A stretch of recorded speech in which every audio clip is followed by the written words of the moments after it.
is for you only, giving it to you any way you wanted me. I get so weak when you hold me, kissing me slowly. Oh baby, I can tell when it's ready, 'cause all the chills on your body just show me how much you know me. Baby, that's how you know it's the best, when it's more than the surface, it's so deep. Touch me like ooh, nothing feel better than you in this bed. All night, every day, let it rain, 'cause it's going all the way. Don't need to say it, I just might take you higher, grip me tight until we're out of space. Oh.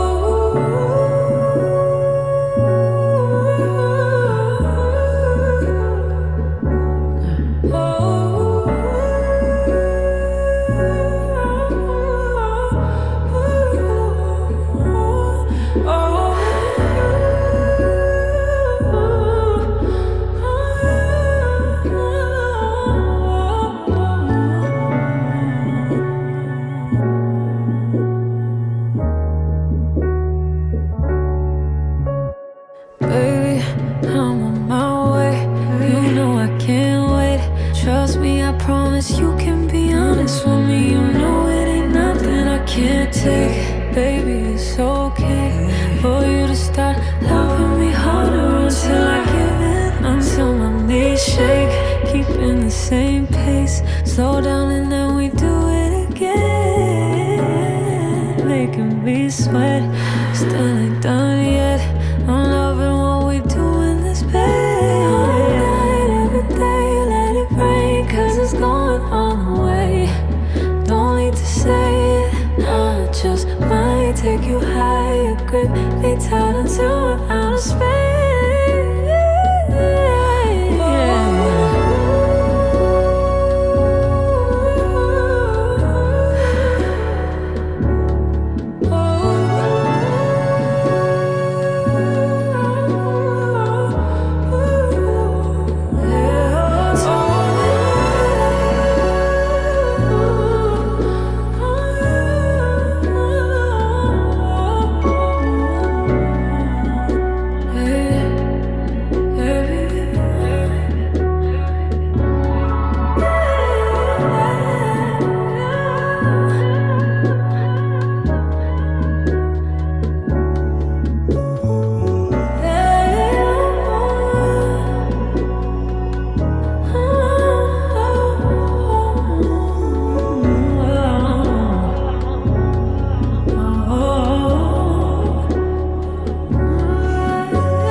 That shit was crazy.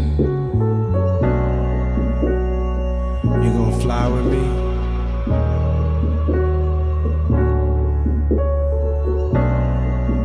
You gonna get high with me? just me and you.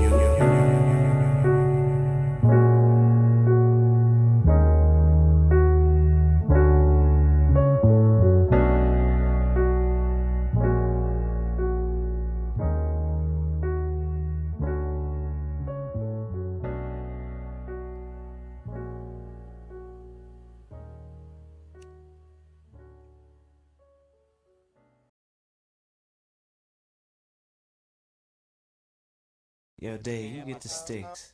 Slim, get the bass. Yo, are you ready to kick it? Here we go. Yeah. Check 1, 2. Check 1, 2. Can't hear myself, man. Turn them up. Turn it up just a little bit. Well, alright. Slim, give me a little bit of bass.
Party's over and it's time to make that move. Somebody's gotta win, somebody's got to lose. Stop procrastinating and anticipating. In a New Jack City, there's no hesitating. Oh, city, yeah.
you, everybody.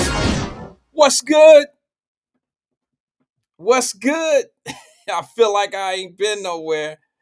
How's everybody doing? For those that were not with us earlier, welcome to the Wyatt Live 1 p.m. show. Those that were with us at 10 o'clock, I appreciate you shooting back in. Thank you.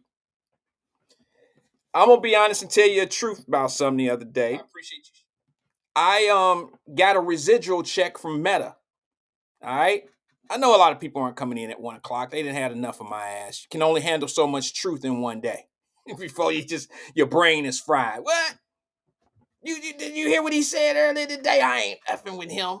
1 o'clock I'm up. I can say a few more things the way I want to say them. I ain't fucking with Wyatt. Just talking shit. Did you hear what he said about that black woman? He just attacked her.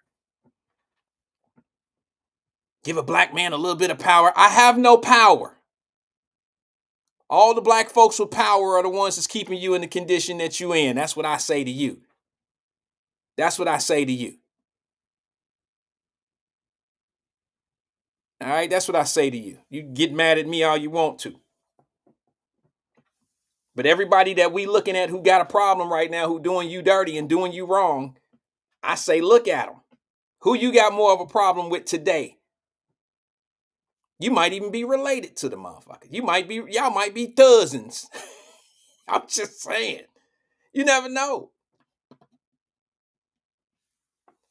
But anyway, don't be mad at me because, it's only so much truth a person can take in a day. I get it. I understand. I ain't mad. Some of you woke up thinking that you was going to be angertainment, that angertainment was going to get you, and you realize, well, shit, I ain't got nobody to get me mad this morning. Let me go on over to Wyatt. I guess he on. They said he was on at 10 o'clock today, so let me go over there to him. I'll get mad at that shit he talking about for sure. There's two ways you can get mad in this life right now. You can get mad at what people tell you, and you can believe it, and be angry at whatever they tell you. Oh man, they doing this, they doing that, they doing this, they doing that, they doing this and doing that. Yeah, I'm mad at that shit. I'm mad. Or you can come over here and be mad at me for telling you some real shit. And then you got to be mad at me because I'm telling you something that you ain't used to hearing every day. Or I'm giving you, not necessarily what you're not used to hearing, maybe I'm giving you some legitimate point of views opposite of what you normally think or what you normally hear. To me, that's reasonable. I would want to wake up like that every day. I would want to hear it. I would want to hear, okay, like I know something to be true, but tell me something about what I think is true. Make it make sense to me. I need you to have a valid point of my oppositional point of what you're saying. I need it to make sense. And if it makes sense, I may weigh it. And it might persuade me to think a little bit differently. But I ain't mad at you because you put something on my mind and made me think about it different. I'm not going to call you a name. I'm not going to call you, a derogatory. I'm not going to do that. I'm like, why? What's the point in that? So basically what I want you to do is I want you to tell me something that may change my mind, give me a broader perception of something. And then what I want to do is I want to be mad at you because you were able to do that for me, not to me, for me. I told y'all a long time ago I had a teacher in high school that did that to me, made me feel this big. I went in his classroom, thought I knew everything, but I didn't know anything about his topic. I didn't know anything about his topic, but I wasn't going to let this teacher disrespect me. You're not going to call me ignorant. No. Can't call me ignorant. Fuck wrong with you? He truly taught me what being ignorant really meant. The true definition, the true meaning of being ignorant. And I totally was 100% ignorant. That was the first day of my life that I learned to listen. I had a problem prior to that of listening to oppositional opinions and points. I had a problem listening. So I think I was a 12th grader. And I'm pretty sure I was. I was a 12th grader in high school. And that's when I learned that you don't necessarily have to agree with someone when you're listening, but listening can sometimes teach you something. It ain't always what you learn from that individual. You might learn, not what that individual is actually saying, but you may learn something about their opinion, and it may teach you about that individual. Like, where did you grab that from? Why do you think that way? Like, I'm going to take a survey here. How many of us have had a mother or a father or a grandmother or an aunt or somebody that raised you who was in your ear and they told you, you can raise your hand or you can put it on the screen with a thumb up. They told you, baby, you got to be 10 times better than them white folks. Let's see, should I put a thumb up in my screen? You can raise your hand if you don't want to be known in the room, but how many of y'all have heard that saying? Baby, in order for you to accomplish that, you better go to school. You got to do this. You got to do that. And you got to be 10 times better than them white folks. Okay, mama. I was just telling this story to my wife and my daughter over the weekend. Just yesterday, matter of fact. And I said I had a coach. And listen, this is hereditary. This run through our blood. Remember what Fannie Willis, I ain't gonna go there, but remember what Fannie Willis' father got up on the stand the other night and he said that old crazy shit about, Your Honor, I don't mean to be racist or nothing, but wait a minute, hold on, let me get to Fannie Willis' daddy voice. My glasses got to be like this though first. Your Honor, I don't really mean to be racist and shit, but it's a black thing. We keep money in our house and shit. We keep it in the shoebox. We keep the money in our box and the box in the house. Remember when her daddy said that? Like white people and Asians and fucking I don't know. I mean Germans. Everybody got some money in the house, bro. But remember when he said that shit? See, that's a taught behavior. She said that because her daddy taught her that. Her daddy taught her to think that way, and his people taught him to think that way. My mama taught me to think that I had to be 10 times better than somebody else because they was white. Now, let me explain something to you before you get to jumping on me because of what I just said. Because you're thinking I'm capping or taking up for these white folks or whatever. Let me tell you how I got hurt by listening to my mother. I was a baseball kid growing up. Some of my players, some of my guys I played with they come on the show. They listen, they watch. Shout out to them. But I had a coach named Coach Craig. All right, Ron Craig. Great coach. Inspirational. Brother treated every one of us little kids like his own children. And he had Dion and Dante and Wanda. I mean, he had his own damn family. He had his own family. Lovely family. They had mama, daddy, sons, and daughters, and we all played on the same team. Even his daughter played on our team. She was a hell of a third baseman. Rhonda could play some ball. Y'all know Rhonda. She went to Taft. She hooped. Y'all know these folks that I'm telling you about. I can't make these people up. They exist. Athletes. They boxed. They did everything we do. So Coach Craig told us one time, we used to love, because we didn't have the uniforms. We didn't have no sponsors. We had no money for all of that. Matter of fact, when we took road trips, who remember them old sharp-ass two-door Regals? Remember them two-door Regals back in the day? They like a short body ass Regal. It was a sharp-ass car back in the day. It was like a half of a Cadillac type shit. So that means it was probably half the money. I don't know. But remember them Regals back in the day? Them short body Regals, two-doors? Can you imagine putting 13 kids in one Regal two-door short body? Coach Craig did. That was our bus. That was our travel bus. Here we are. He got all these kids from the projects riding in his car.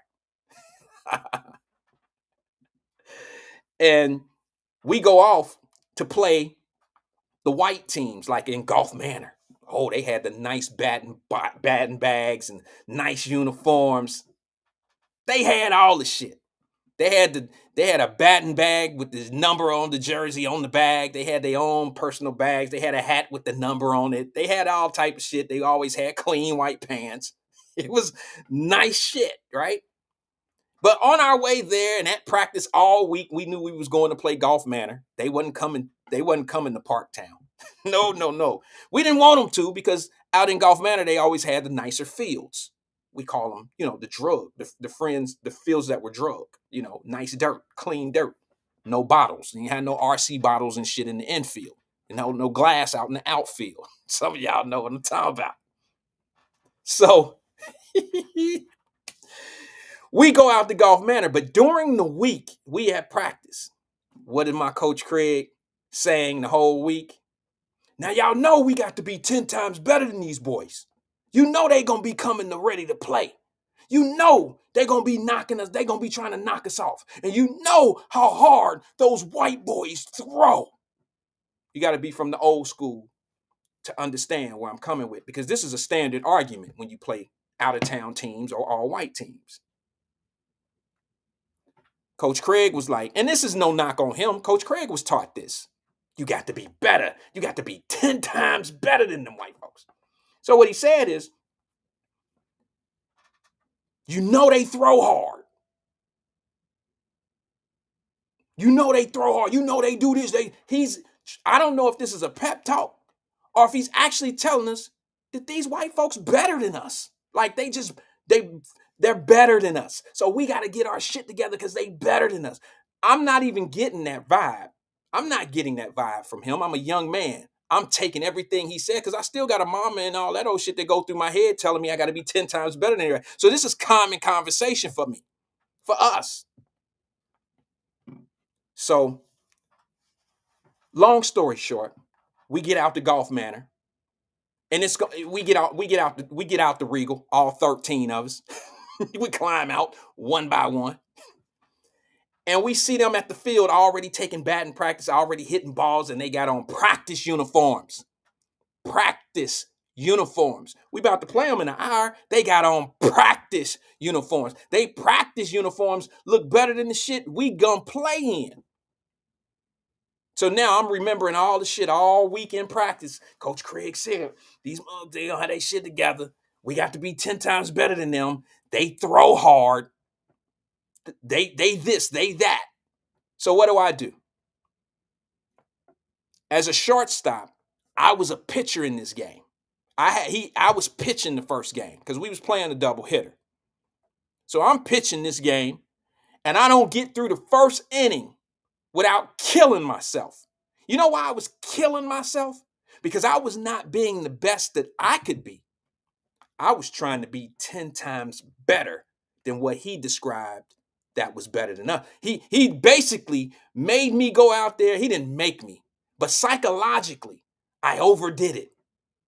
I strained my body trying to throw so damn hard instead of just being finesse and throwing the way I needed to throw and outsmarting my opposition and throwing, outside strikes, inside strikes, curveballs, sliders. I was throwing everything down the pike as hard as I could, and I couldn't get out the first inning.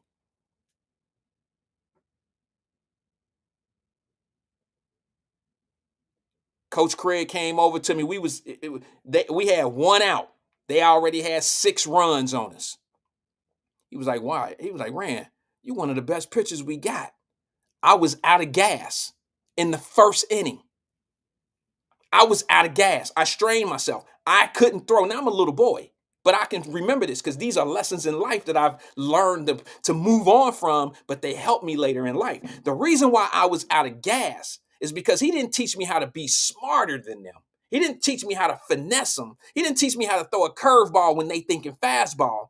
He had me psychologically thinking I gotta throw harder than them.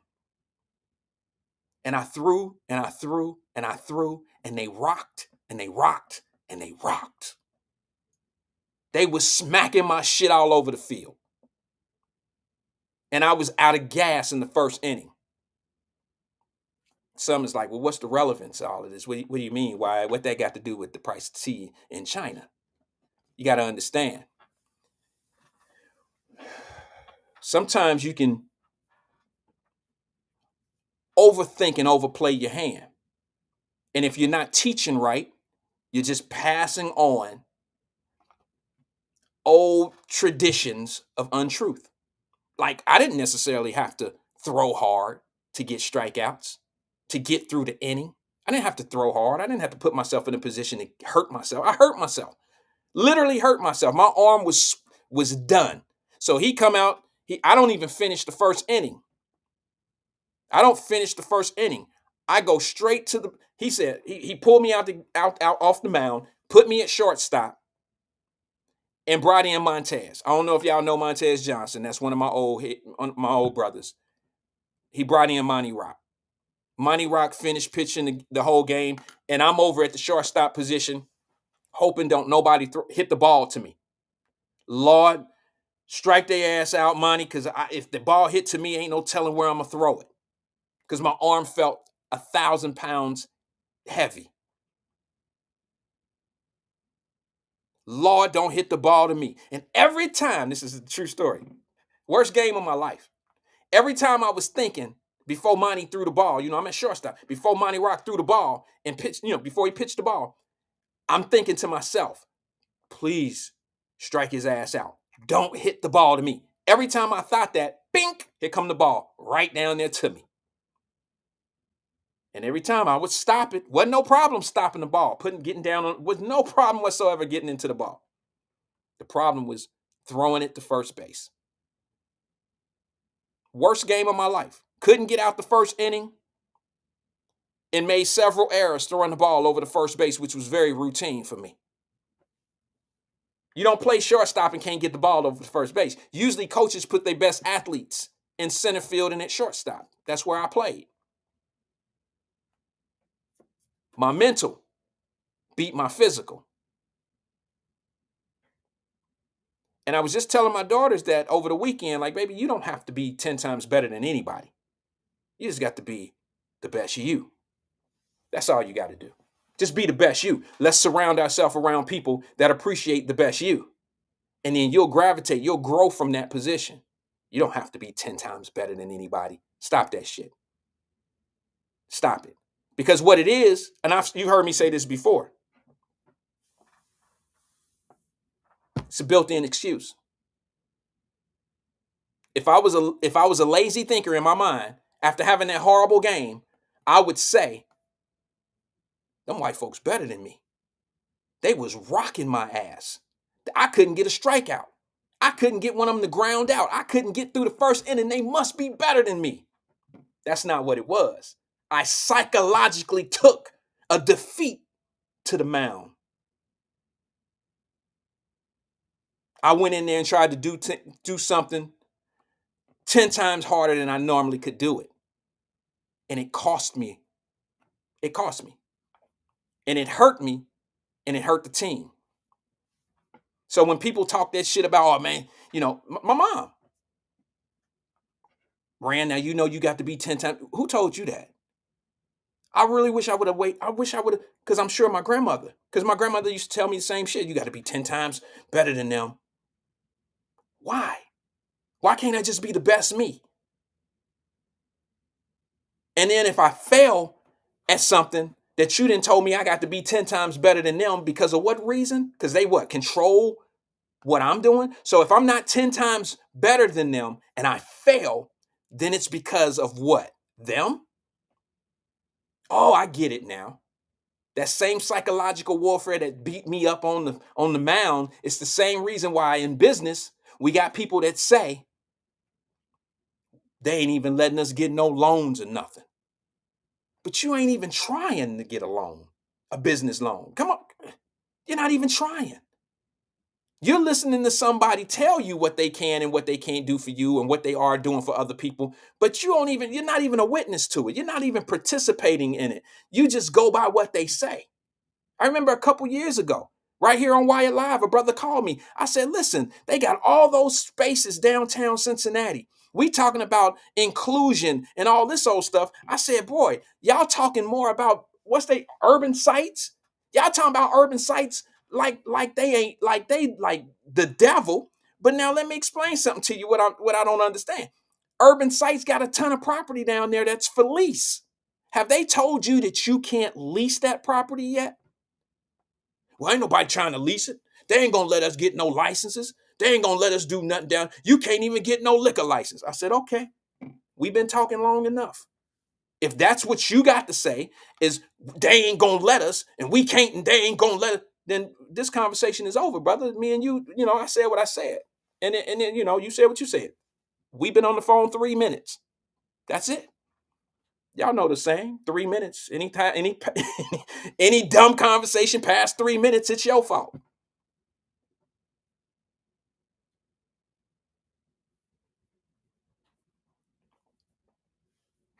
So I just let it be what it is. Psychological warfare is number one. You got people already defeated in the mind. You defeated in the mind, it's hard to win anything, whether it's physical, another mental challenge, whatever it is. If you're defeated in the mind, if you have these obstacles put in your head, and then the people who telling you this, they don't really have any proof. They have a traditional way of dealing with things.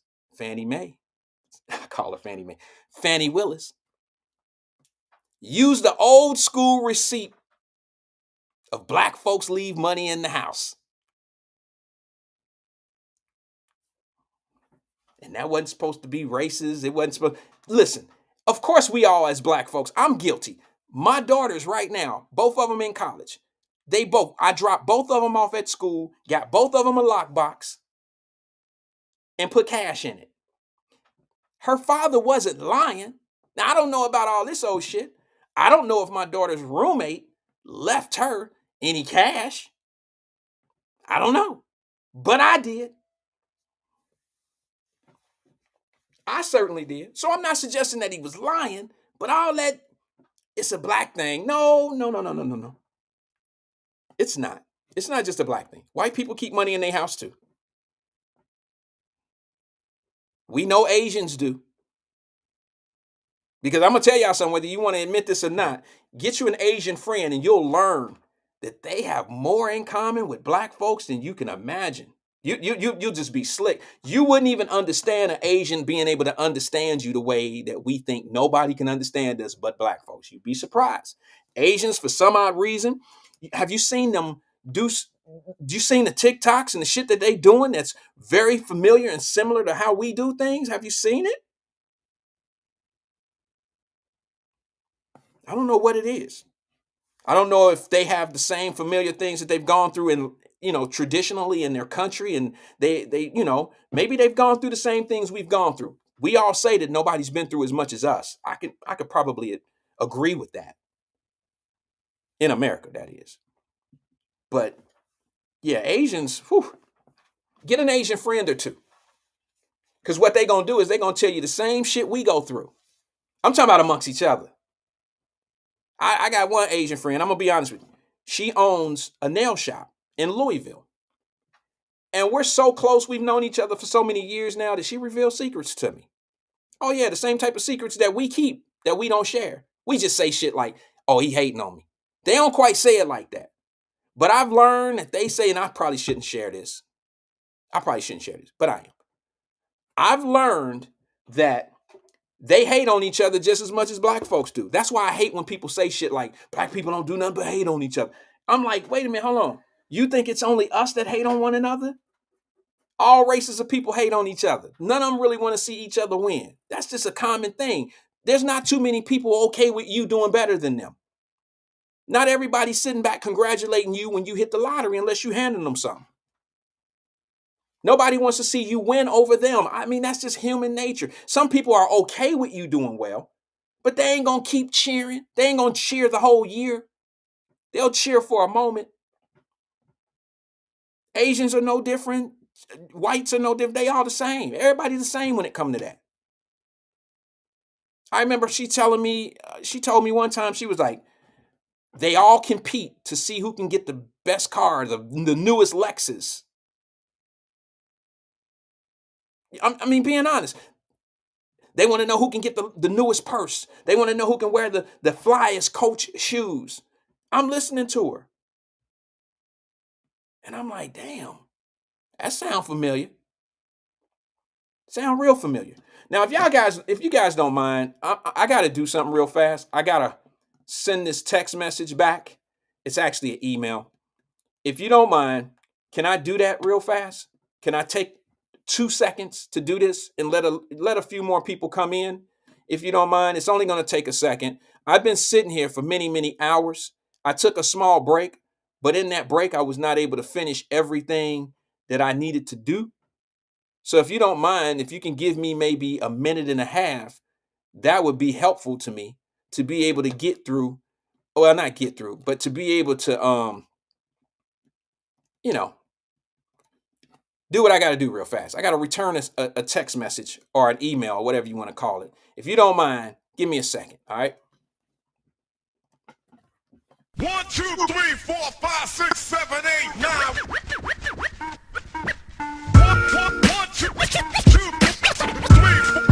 4, 5. 1, 2, 3, 4, 5. 1, 2, 3,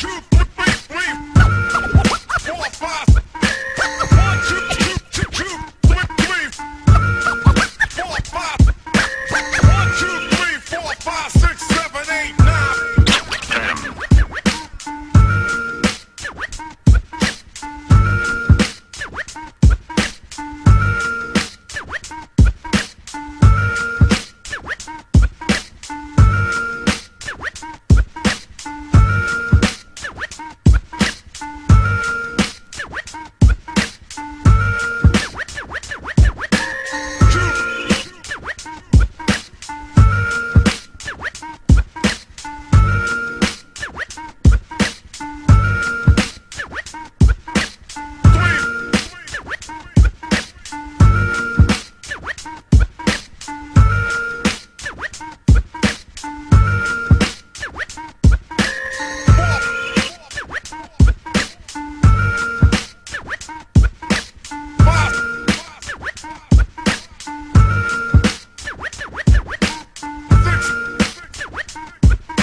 All right, thanks for holding. Sorry about that. I ain't even gonna lie to y'all. I had to send that little email back. It was a short one, but I had to run to the restroom. I am not gonna. I can't even lie to you. I washed my hands for those that are already tripping. I had to go to the bathroom. I was only here for like 4 hours, 3 or 4 hours earlier today.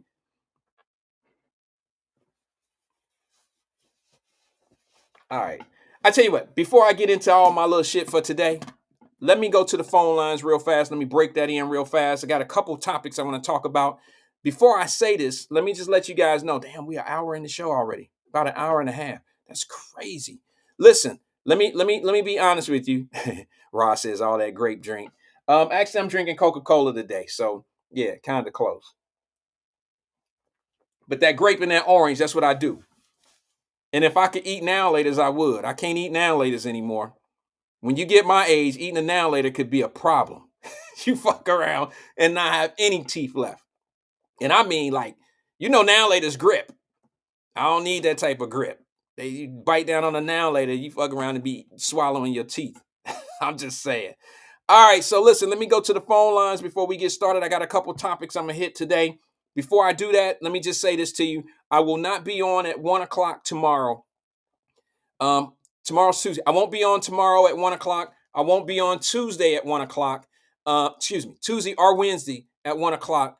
I got something going on. I'm going out of town on business. I don't think I can make it back on Wednesday. I know I can't. I won't be done Wednesday till I'll probably fly back Wednesday evening. So unfortunately, I will not be back. I won't be on Tuesday or Wednesday. All right.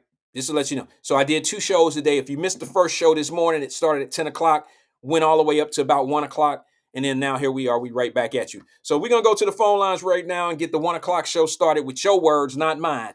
Good afternoon, caller. This is Wyatt. Who am I speaking with? What up, Wyatt? This is your number one, your only Black, not Democrat. Oh, Drop okay, Squad 52. What up? What's good with you, brother? Long time no talk to. Hey, it's all good. Shout out to the Wyatt Live chat on Facebook. The #1 stunner, Raz Freeman. Yeah, that's right, Raz. You getting some more drop. If Wyatt double dipping and coming back for seconds, then I am too. And you might hear from Faye Rothstein as well. But Wyatt, real quick, because I don't want to piss Twin off again like I did this morning. But real quick, great story about baseball playing the affluent team.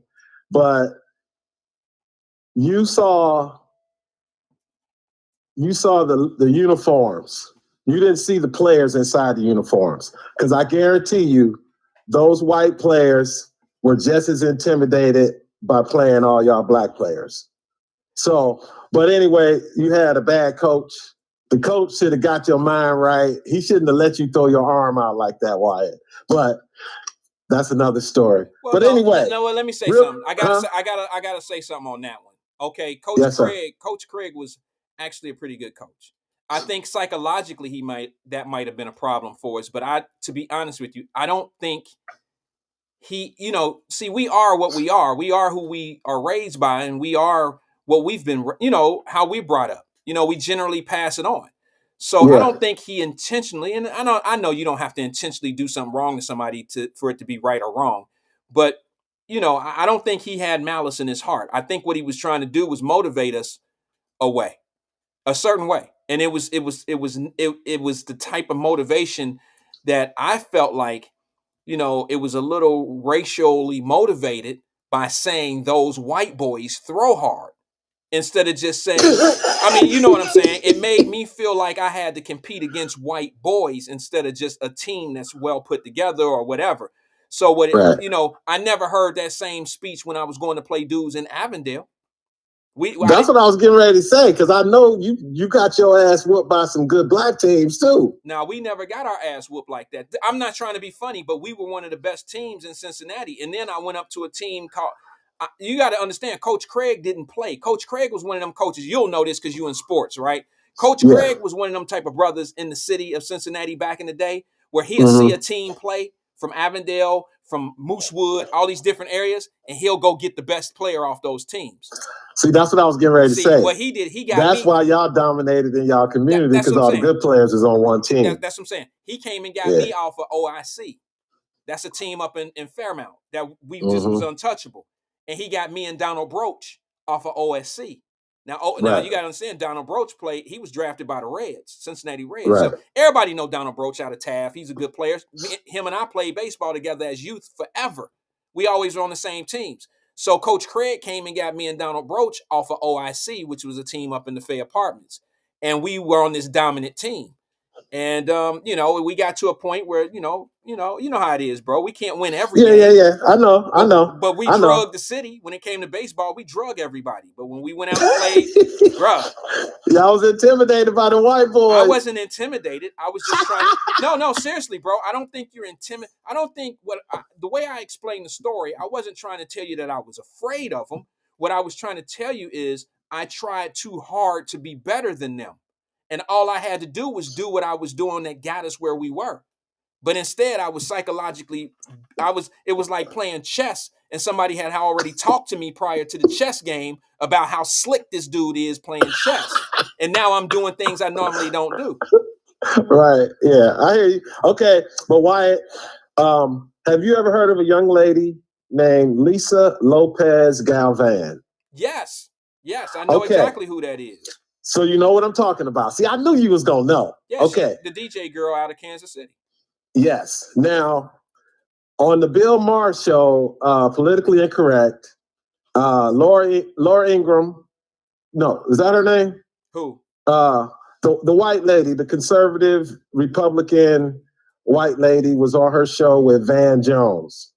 Lord, I can't think of her name, but you know who I'm talking about. Okay. So they were talking about who was involved in the Kansas City parade shooting. Okay. And she said, well, we know for sure it's not white. And Bill Maher like, wait, what you talking about? Oh, I know it ain't white either. Huh? I know it's not white. I know it's not a white man or any. I know they not white people too. Exactly. And she said it, right? Because I think this was on Friday or Thursday, I forget which day. But she said it, and the audience kind of laughed. Van Jones didn't say shit, and Bill Maher really didn't challenge her other than saying, oh, yeah, I guess you must be special, right? So fast forward, because I saw the video of them arresting those three young black men. Now, I couldn't tell if they were juveniles or not, but they are juveniles. I don't know if they're black. I don't know if they're black. Yes, they are. You've seen them? Yes, I saw them. There was a video posted on YouTube. Bro, we ain't about to argue. I believe you. I'm just saying, I'm asking questions. I mean, I was going to tell you where I saw it at. Okay, go ahead. You just, yeah. It was on Twitter or X. Okay. That's how I saw it. Because look, so I posted it on my feed so everybody could see. I'm gonna check. But I'm saying this show with this lady, I'm just getting old. I can't remember her name. Okay. But she told them, just like you, just like me, how they report these stories, depending on who the victims and who the perpetrators are. So the victim was a young Hispanic lady named Lisa Lopez Galvin, right? Yeah. And the perpetrators are two black juveniles. So what I want to ask you, because you remember the case from Michigan where the parent was charged for their child shooting up the school. You remember our discussion? I do. You remember what I said was going to happen when it's reversed and these kids are black and the parents are black. Remember what I said? I do. Okay, so Missouri is I think it's a Democrat governor.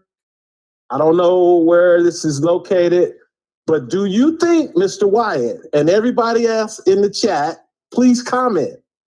Do you think the parents of these two black juveniles will be charged in this case relating to their sons? Because I think it's a closed case because they haven't even been released. They're still holding them without bond. Right, I understand. So what's your take? Shout out to AK, Angela Kinney.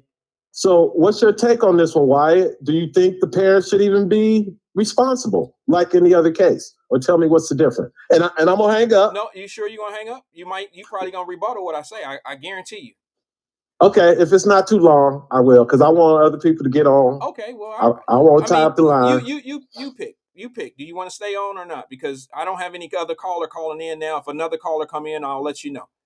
Okay, all right, go ahead. I'll listen to you. Okay, all right. So let me cover the first question. Do I think? First of all, let me back up just a little bit. I gotta peel the onion back just a little bit from a conversation you and I had about a week ago. I think you and I had a disagreement about the situation in Michigan, if I'm not mistaken. Yes, we did. I think you and I had a conversation about the parent being charged, and I said the reason why a parent was charged in that case is because they were complicit in the crime that their kid committed, because they actually bought the gun for the kid, gave it to them. They bought it at a Black Friday holiday thing, and they knew some of the things that was going on with this kid. The mom had text messages of being, trying to down talk him into doing some things crazy, and that this kid should have never had a gun in the first place, and his parents bought it for him, and they also concealed the fact that he was troubled. Okay, so this is right, but hold on. Why you said the only reason that they brought charges is because the mom bought the gun. Because I remember I countered and I said, well, what if the kid stabbed somebody? Are you going to charge the parent? Because the parent bought the knife in the kitchen. Same situation. Oh, no, you talking about a kitchen knife? No, that's different. No, I'm saying you said, if I recall correctly, you said the reason they brought this case in Michigan was because the mom purchased the gun that was involved. Okay. First, what you need to know, Drop, is what did they charge the mother and the father with? What's the charge? Involuntary manslaughter. Right, which means that they had a degree of complacency to what the child did. So you can't charge somebody involuntary. You can't charge somebody involuntary manslaughter without cause. You understand what I'm saying? So they had to convince I know, but the you're jury. not addressing the weapon issue. Well, the cause was how the kid got the weapon in the first place.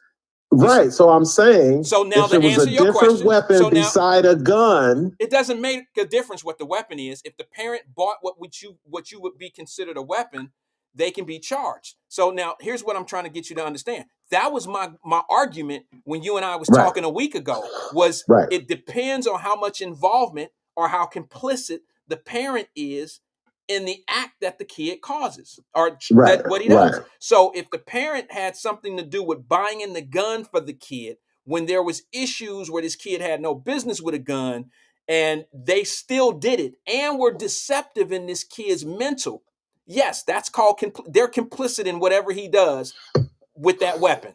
But in this case, and this was my same argument back then, if you have a kid who shoots somebody out on the street and the mom or the dad steps back and says, I never knew he had a gun. I never knew he had a weapon. I never knew he was involved in stuff like that. Then that's a firm argument. How can you charge a parent for what their kid did with a weapon that they knew absolutely nothing about or had any willingness or knowingly that this kid had that weapon? You can't charge them for that. That's what I thought we established. The only reason that this DA in Michigan brought the case was because the parent was the facilitator of the weapon that was used in the murders. And that's exactly right. So in this case, in Kansas City, you're basically saying, unless it is proven that the parents bought the gun that the kids used, there will be no charges brought against the parents. I don't think so. And now let me tell you this. Now let me say this to you. If let's say, for instance, one of the kids. Now I hate talking in hypotheticals, but let's just say this: the parent may not have to buy the gun, but the parent could be aware of the gun. The parent could know that this kid has an illegal weapon or illegal gun or knife or whatever.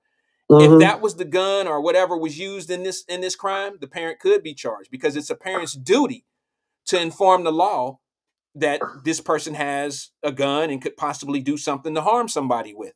So if they found a cell phone on one of these juveniles, and in that cell phone there's text messages from his mom, like the kid from Michigan, the mom had text messages to that kid. You don't necessarily have to buy the gun for the kid, but you can be aware that the kid has something illegal and be charged for it. Well, okay, that is true. But like I was telling you, it's gonna depend on the jurisdiction. Because if you remember, Kyle Rittenhouse was a minor at the time he killed them two white guys during the George Floyd protest. His mother bought the AR-15 that he had. But there was talk that the mother should be charged. But from what I remember, she was never charged. No, she was never charged. She probably, to be honest with you, I'm going to be honest, she probably would have been charged if he would have been found guilty. They could you're right. Yeah, I didn't think about that part. If they would have found him guilty, the mother would have found herself in charges. There was 2 or 3 different stories going on with that though, Drop. Some people said that the mother bought the gun and took it across county lines and did this and did that. Right. The truth of the matter is the mother bought that from one of the 18-year-old friends of his in the state that he recouped it in. Okay, she bought the gun. He didn't get the gun until he got into the city, into Minnesota or Minneapolis or something. He didn't get the gun. He didn't put his hands on the gun until he got there. So mom drove him to go do one thing. And I don't know if she helped him buy the gun or paid some money toward the gun, but there was so many, I never concentrated on it because I knew where it was going on the self-defense mode anyway. So I never really sunk my teeth into mom because it was irrelevant to me. I already knew he was going to beat that case. And that it's only one reason he beat the case. But anyway, you know why. I mean, well, because what's the nature of this whole conversation we having now? It depends on the color of the victims, the color of the perpetrator. Well, let me in this case with Kyle Rittenhouse, it was white and white. You got a point. In the case in Michigan, it was white and white. But then you had in Virginia where the mom was charged for her son taking her gun to school and shooting somebody. And she was black. So again, this is going to be an interesting case. Now, before I go, Wyatt, two little tidbits. Okay. Fonnie Willis was just elected in 2020 with Joe Biden. She took office in 2021, Wyatt. 2021, okay? And you remember she started kicking it with Nathan in 2019. Think of that, Wyatt. Well, that's allegations. We don't know if she really started in 2019. They said it was more like 2020. But he said it. He said he knew her. He met her at some conference or something. Yeah, but every woman that you meet, that's not when you start dating them. Not in all. See, I can't go by what my common sense says sometimes. Sometimes I just got to go by what I can prove and what I can't prove. Right, that's true. You see what I'm saying? So I got to okay, say but my point is that she had this grift down before she got in there, Wyatt. Because when you come in to an office that's been held by one guy, I think they said he was there over 20 years. Yeah. Paul Howard is his name. Right. And then you come in barely being in office for a year and you file this type of case and you pick as the special prosecutor who's going to get $600 million. Huh? Wyatt, I'm telling you, she better hope. Wait a minute, back up. $600 million. What are you talking about? Whatever the budget was for this case. It wasn't $600 million. How much was it? How much did they give her to give? It wasn't $600 million for this case. Because this is a RICO case, Wyatt. Yeah. It's a lot of people involved. Well, they've already taken plea deals on a lot of them, and that was just Yeah, but it's still like over 10 defendants, including Trump, left. Yeah, I understand, brother, but a lot of those, okay. So how much? How much is it? I'm gonna say I don't know. I don't want to say. I think it's over 300 because that's how much just the special prosecutor's office got. Well, see, here's what I don't like to do, Drop. You're right. There's going to be an exorbitant amount of money geared toward this, but I don't feel comfortable saying 300 million or 600 million. I don't know. All right, but it's a lot of money. It's definitely going to be, because here's the thing.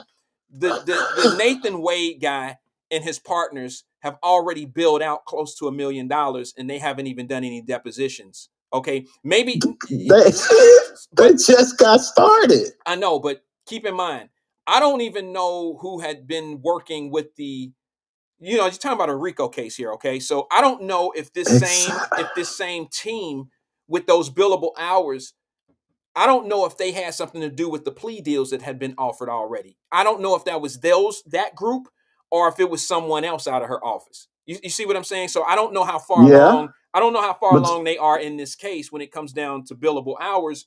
I don't know how far along they are in the case. So it's not fair for me to say. I don't want to speak on something I don't know anything about when it comes to that. But if okay, again, it's kind of irrelevant at this point. But from what I know, 4 people copped the plea out of the 18 co-defendants to Trump. 4, I think 3 or 4, including Trump, are on this filing by one of the co-defendants who brought this whole thing to light. I understand. Okay, so again, she had to bring in Nathan Wade, an outside attorney outside of Fulton County's district attorney's office. So she had to have a budget for that. But my point is, Wyatt, the woman barely got in the office, and she already pulled something big like this. Well, and the way she carried herself in court, Wyatt. I'm going to say something to you real fast. Maybe you can connect the dots, okay? You got to keep in mind, she almost went broke trying to get that office, right? She was backed by George Soros. She got some money from that big pot. There you go. He was handing out all across the country. There you go. And here's what a lot of people don't understand. Now you owe down. I don't know. Some of y'all know what I'm talking about. When you take money from people, you owe down. I keep trying to tell people, you voting for people that don't owe you shit. Who they owe first is the people that give them the money. Me casting a vote for an individual, she gonna give me a thank you, appreciate you, love you. Let's do lunch one day, fake pump fake, you got love for me type shit. But you know who she gonna really respect and who she really gonna go hard for? Her donors. The person that give you the money. See, and I keep trying to tell people it ain't about, they don't owe you nothing.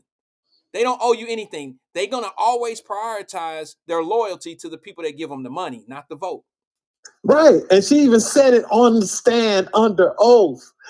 Even when I was in my election, I took money from my campaign and turned that into cash. Like I said, I didn't want to get into that, but Judge Brown. I know. I'm just being. I could go all day. I know. But I'm gonna cut it short. See what people gonna understand. What they gonna, that ear of yours, what you just heard, is exactly one of the points that I was gonna bring up earlier today, and I totally forgot. But she did say that. She said during her campaign, she would take money, and this was under oath. She literally said, during my campaign, I would take money out and I would hold on to it. That is, you can't do that. Now, maybe we misunderstood. Maybe she meant out of the $50,000 of her own money that she lost. Maybe that's what she was talking about. But that don't really make sense. Because that's not how the rules are written. Yeah, well, she borrowed from her 401k to put into her campaign, and the campaign was supposed to pay her back once she got her donations in from whoever. I understand. But the way she described it on the stand, the lady was asking her about all this cash she used to pay Mr. Wade. And she gonna say, well, I mean, again, Wyatt, we're gonna see what happens in these two cases. But before I go, my last piece, Donald Trump on his website is selling gold sneakers. They're called Never Surrenders for $3.99. Now, before I turned you on, I was listening to your favorite OG, the Reverend Al, also known as Perm in the Suit. He had the audacity to tell one of the callers, I can't believe Donald Trump selling $400 sneakers and he just got a $300 million judgment. I can't believe. Can you imagine if Joe Biden was selling sneakers? And I'm like, Wyatt, everybody does it. Am I correct? Whether it be sneakers, whether it be lawn signs, whatever it is, somebody's running for office. They want you to contribute, but some of them will offer a product that you can buy, and percentage of that goes into the campaign. Am I right or wrong, Ryan? No, well, that's what you're supposed to do. You're supposed to be able to, the audacity you're supposed to, of the OG, the original grifter, Reverend Al. You're talking about the same guy who you're talking about the same guy who signed an NBC deal when he got his $3 million court when he got his IRS bill. Oh, the tax lien. Yeah, when he got his money that he needed to pay, he went out and signed a deal quickly. So let's not act like when you get in some trouble financially that you don't have to go earn some money. It is what it is, man. Stop. Yeah. Plus, he got a whole nonprofit he could dip into and build up his stash that all Black people got at their crib. You know how that. But anyway, why? You know how that goes. Hey, thanks for taking my call. All right, shout out to Miss Pittsburgh holding it down on Facebook. And you keep doing your thing. But by the way, Yeezys sold for $500. Am I correct, Wyatt? Or was that the low price? Probably higher than that by now, to be honest with you. It's a beautiful thing, man. I was just on the website of Nike over the weekend because the Jordan 4s just dropped. All right. How much? They're $210 online at the Nike store. And they dropped Saturday at 10 a.m. Okay, and it's the 4s, the all black 4s. They dropped at 10 o'clock in the morning, and they were sold out by 10:15 of all sizes and men's sizes. Now they're online for $800 and $900. You see what I'm saying? So let me ask you this. Mm-hmm. So when a sneaker first drops, right, and whoever's selling them, they sell out on their site. Do you go straight to eBay and see what the markup is? Look, I'm not a sneakerhead where I go out. No, listen. I don't invest in sneakers like that. There's an investment in that. There's a hedge fund. People put money together and they go out and buy these things and they sell them. Hey, Wyatt, I would not be surprised because they only had 1,000. I think it was 1,000 pairs of the gold shoes available, right? Mm-hmm.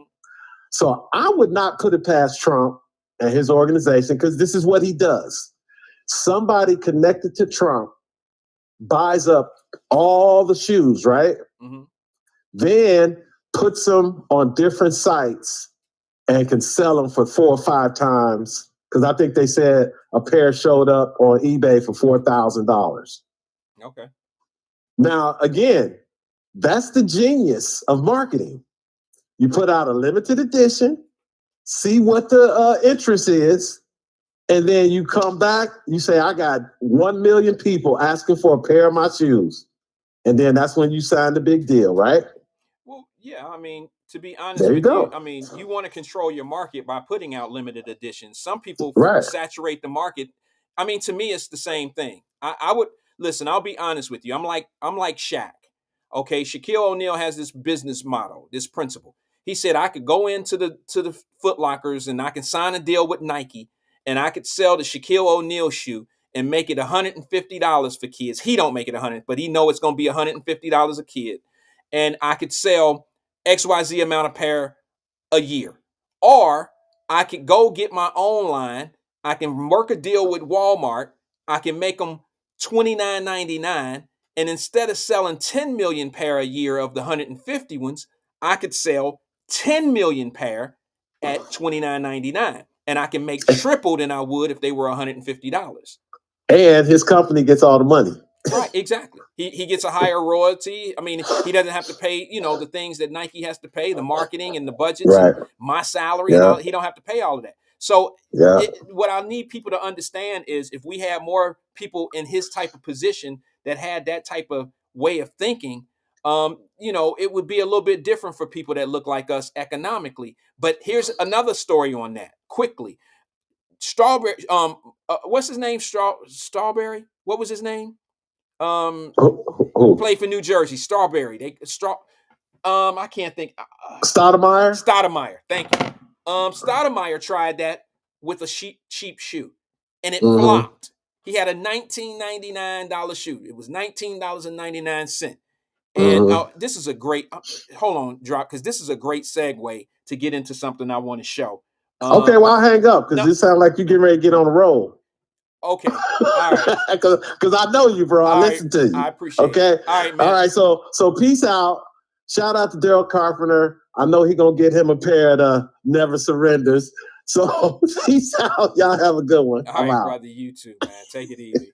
That's Drop Squad 52 tuning in again and calling in again with us. I appreciate his input. Let me see something. Let me see if I can find this clip. I just want to show you. It's a great segment to what I found this. Hold on. Give me 1 second. Let me just find this real fast, if you don't mind. It's very interesting. And it kind of makes my point. I'm glad Drop said what he said. Check it.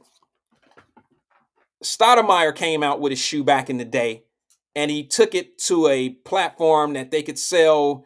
I guess it was some type of university school store or something like that. And he put him out there. He was the hottest point guard. He was like Allen Iverson.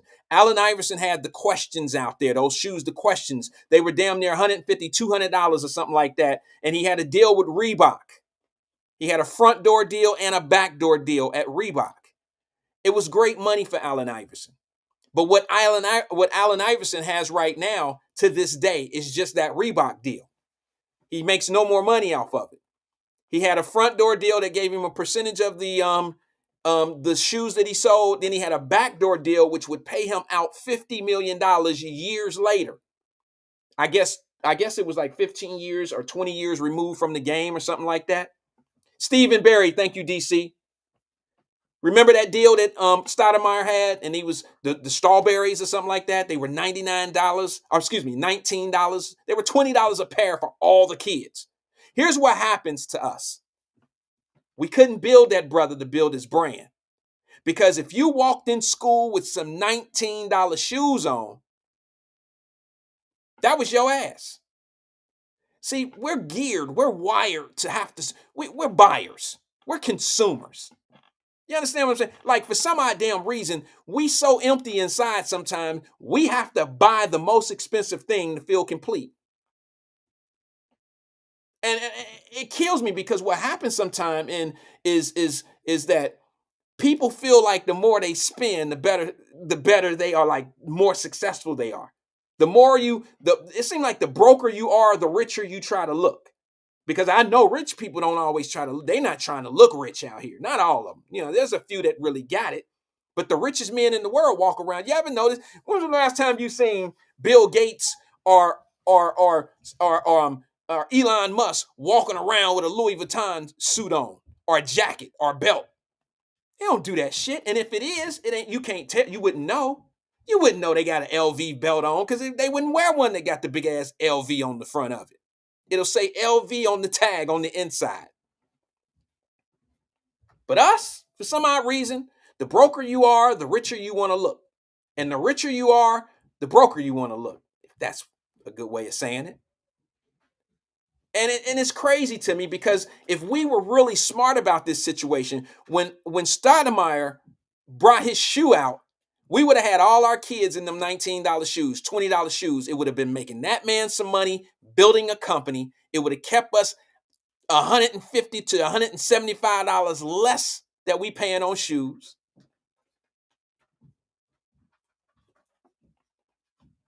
We don't think that way, because we think like this: I ain't gonna have my baby laughed at when he go to school. My baby ain't gonna get laughed at talking about some strawberries and shit, some strawberry shoes. You got on them red strawberries, them orange strawberries. Get your strawberry $19.99 shoe ass on out of here. That's what we're gonna do. We're gonna insult one another because we didn't spend $200 on some shoes. And then what we did is we killed two birds with one stone. We stayed broke, and we didn't let a brother build a franchise, his own company, a company within a company. It's normal. It's a normal routine. It's a normal thing. I've watched it happen for decades. And then we sit back and we wonder why people don't take the money, because you got to have the support. Now, if everybody was supporting Stoudemire for that move and all our kids was running around with $20 shoes, it would have set the blueprint. That would have been a blueprint of what we could really do. That's what Kanye West is trying to do. That's what he did. But what happens when Michael Jordan and Kanye West and them make a brand within a brand? The Papa brand always rules, because nobody really wants you, Yee. Nobody really want you, Jordan. They want the prestige of paying the high ass price. Let's be honest. Not every pair of Jordan looks good, but they all expensive. And I could say this for a fact: that shit that Yeezy, that Kanye putting out, is trash when it comes to the eyes. But I ain't never in my life seen those $700 slides that look like listen, I seen a pair at the damn Target. I thought they was too much. They look just like the Yeezys. I seen them in there. Yeezys are $700. The ones at Target are $39.99. And I said, $39.99? Ain't no way I'm about to pay no $39.99. Ain't no way. So you know I ain't paying $700 for no damn slides. Because I'm just saying, we do that. We keep ourselves broke. We keep ourselves broke. So that brings this question. I got a lot to talk about today. We're gonna get out of here at our normal time. I got a half an hour, but I want to bring this in because this is a good segue. Thanks, Drop, for bringing that up. And then I'll get, after this clip, then I'm gonna bring in what I'm here to talk about today. Check this out. Black people's brains have been hardwired where we connect happiness to spending. We have to disconnect the wire in our brain from happiness and spending, and take from happiness to saving and happiness to investing. Do you know that rich people stay rich because they pretend to be poor? And poor people stay poor because they pretend to be rich. We spend money. We literally are trying to buy respect, and we go broke trying to look rich.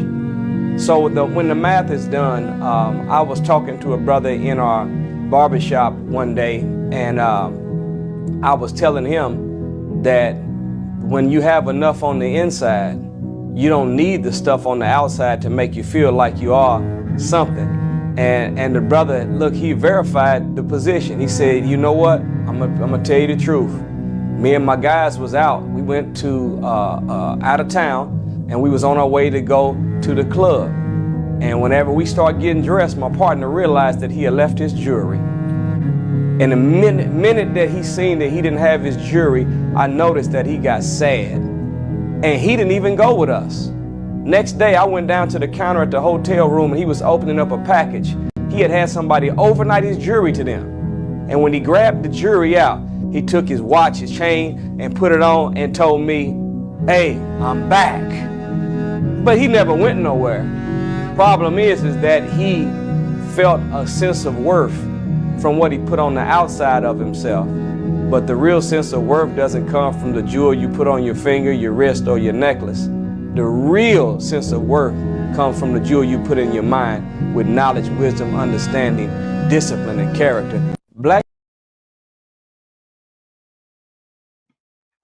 I don't know, man. I've been living by that. Look, I got friends. Even myself, growing up, I used to wear all the little Chinese jewelry and shit because I faked it. Like, I would wear fake gold and all that shit when I knew I just didn't have it. But now let me express something to you. I was a product of that. I was a product of that myself. I bought things that just made me look successful when it came to jewelry and stuff like that. Now, keep in mind now, I've had this conversation before. I got buddies of mine to this day that still wear jewelry. I don't wear jewelry. I got an Apple Watch. That's it. There's nothing wrong with jewelry. I'm not suggesting that, but it don't complete you, bro. It don't complete you, sis. Look, I don't have a problem with people that do it. But one of the reasons why I don't do it anymore is because to me, it don't work for me. Like, my mentality is not jewelry driven. That's just me. Maybe I'm doing something in my life that you wouldn't do, that you wouldn't spend your money on. So I can't criticize anybody for wearing jewelry. It's not that at all. I got buddies of mine that wear diamonds and all that shit. Good for them. I'll walk down the street with you, bro. We can travel together, bro. I ain't got no problem with that. And some of my friends that watch this show know how I feel about it. I ain't got no problem with them. Put all that shit on in the same night. I don't care. Don't bother me at all. But it just don't work for me. All right? It's not something that I do. And I thought that this clip was really interesting because I knew some people that couldn't walk out the house without their jewelry on. They didn't feel complete. You know, they just didn't feel like they let me say this. Let me just say this one thing real fast. I think this is where I fell out with somebody that y'all all know. I was in the gym one time. I ain't gonna put no names on it. I've been in a whole lot of gyms. Boxing gym. And I was just standing there casually, and when you in the gym and there's a fight coming up or whatever, you go to the gym and you in training camp and blah, blah, blah. I was casually standing there, and a fighter came to me and said, Wyatt, hold my jewelry. And he had a big fat chain. It was a thick ass, not one of them Run DMC Dookie chains. It was a thick chain, and it was not a herringbone, but what those connectors, those links. And I said, okay, I'll do it. But it was so long and so big, it fit just like this damn towel around my neck. So I put it around my neck just because I didn't want to put it in my pocket, because all the jewelry I ever had in my life, if you put it in your pocket, it tangles up. It get all tangled and shit. So that's what them herringbones do. So what I did is I just put it on. And he straightened it up for me and all this old shit. And we end up taking a picture. I asked him before the picture. I asked him after the picture. I was like, let me ask you something, bro. How much is this chain? Now, he probably was lying, but it don't matter. The simple fact that you would lie to me and tell me how much it was, and you probably put about 3 or 4, 5, maybe 10 times the amount that you really paid on it, tells me all I need to know of exactly why you would spend some money. I know way more money than I would have spent. You telling me I got a whole house around my neck. You're telling me that you paid $500,000 for this chain. Steve Spencer was there. Am I capping Steve, or is this the truth? He told me he spent $500,000 on that chain. I couldn't even wear it no more. And it wasn't because I was afraid I was going to break it. It was because it made absolutely no motherfucking sense to me that I'm wearing a truck, a house, a condo, a house with a swimming pool, a piano, furniture. I'm wearing all that shit around my neck. Steve, we're not going to say who it was because I know you was there. So please, in the screen, and I know you ain't going to do it, but I'm just saying, don't agree with anybody. Don't say, yeah, it was this person or not that person. Don't do it for me, bro, because I'm saying some shit that, when I'm speaking my truth, I don't want to embarrass anybody. But how you got a $500,000 chain on, Negro, but you don't own nothing? You don't own shit. See, that's what I'm saying. I can't respect. Take this motherfucker, man. I can't. Here, bro, I ain't the one. I can't hold it. Because me holding that chain is me holding my words towards you too, bro. I can't hold this motherfucking chain. Not 500,000 when I know what I could do with 500,000. If you was listening to me with that 500,000, it would be different right now. Maybe not right now, but at that time.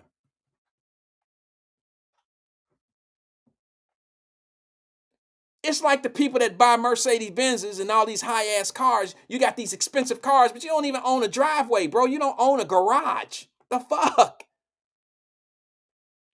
Do you know if I won $100 million on the Powerball, you would only know I won $100 million on the Powerball because you know me. And it was in Cincinnati and they showed my face. But by the time I get to Brazil or some shit, I ain't gonna look like $100 million. I'm not gonna look like a Mark. I'm not gonna look like $100 million man because I got it. What's the point in looking like something when you are it? How many of y'all walk out the door every day trying to look like a black man? You don't have to because you're black, right? How many of y'all walk out the house every day trying to look like a white woman? You don't because you're a white woman, right? How many of you go out the door every day trying to look like a black woman? You don't try to look like a black woman. So why would I walk out the door with a $500,000 chain on? Why would I do that? It's nonsense. And I think, was it the earlier show when I was like, I had a friend of mine? Did I say that in the earlier show today? I get confused. About the girl that I know that's Asian and, I've known her for probably 15 years now. And she tell me things about the Asians, they're Korean. And she would say shit like, yeah, we compete. We be doing this. We want to see who got the most this and that. They don't say hating on each other, but they do the same type of shit. So this is not just black people. This is just people in general. So, I don't get caught up in jewelry for many reasons. But as I got a little older and I grew up out of the stage of I need to impress everybody, I figured out some of the little small trinkets that impress people are not really that important. It's not really that important. So as I move on, I got that video out. Listen, there's one topic I want to get to. I don't know if E is on here on this platform right now. I don't know what time he's going on, but I want to make an announcement real fast. I don't know if let me see something. Okay. Emmanuel Livingston just put a post out about 20, 30 minutes ago. He said, no afternoon experiment today. Spend the day thinking about our past presidents. Okay.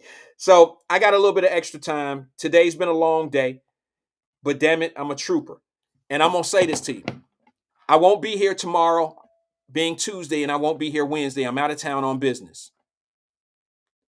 And so I'm going to give you all I got today, and I'll be back on Thursday. And I'll probably be back on Thursday from Florida.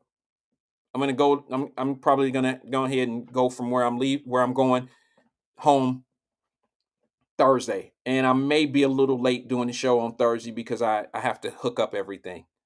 I have to, hook up all my equipment and everything. I'm not quite sure when I'll get there, but I'll get there. I'll keep you posted. Just look for me on Thursday. So what I wanted to do is do a marathon day today. A marathon day today to make up for the Tuesday and Wednesday that I won't be here. So now I know that I have a little extra time. I'll be able to get into these two topics that I want to cover. But the first one is, have you guys seen what's going on in New York right now? Y'all know we've been talking about this. We have been talking about this issue with illegal immigrants over here on Wyatt Live. I don't know, 2 years? It's fair to say 2 years, but it's probably been longer than that. It's fair to say 2 years, but it's been longer than 2 years. Oh, wait a minute. Before I do that, now y'all know I got to do this. I got to add a little humor, just a little humor to the show a little bit. Anybody see what just happened? Y'all know Dr. Umar Johnson. That's, we cool. Him and I are cool. He's been on the show. We talk. I got something on my mind for my brother, though. He came in and said some shit. I think Fame defended him. Y'all know Fame be defending bullshit. Fame defended that bullshit Dr. Umar Johnson said about him talking about Eminem can't be one of the top 5 rappers. It's racist. That's white supremacy. Fuck out of here. No, it's not. He do numbers. There ain't nothing about white supremacy. Now, I ain't saying that he ain't never said nothing about some black people in a rhyme or two, but it ain't white supremacy that he's able to be named one of the top 5 rappers ever when he done sold more records than any black person.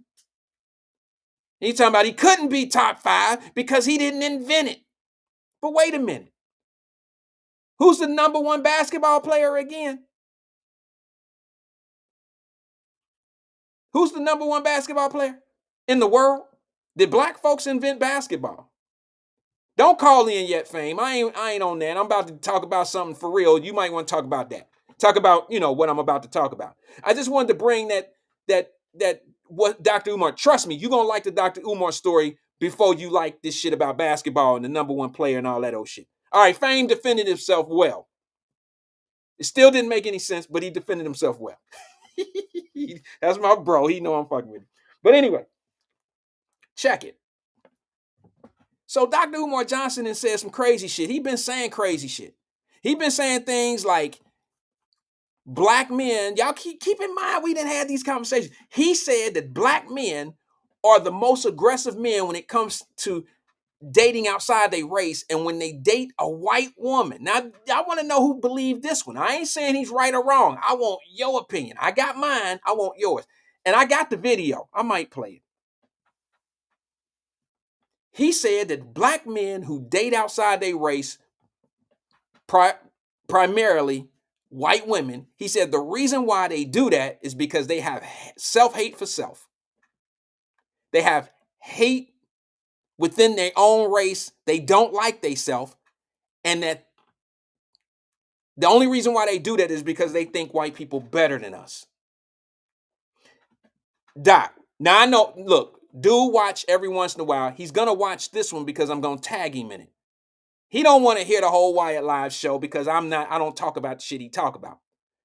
But on this one, bro, I got some shit for you, and you got some answers. You got some questions.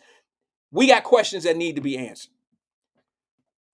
I didn't agree with his analogy, and I sent him a text. I ain't heard back from him on the Eminem thing. He's too busy these days. He didn't. I knew him before he blew up. But he's too busy these days, and I get it. I'm gonna catch him out here on the road one day. I'm gonna catch his ass.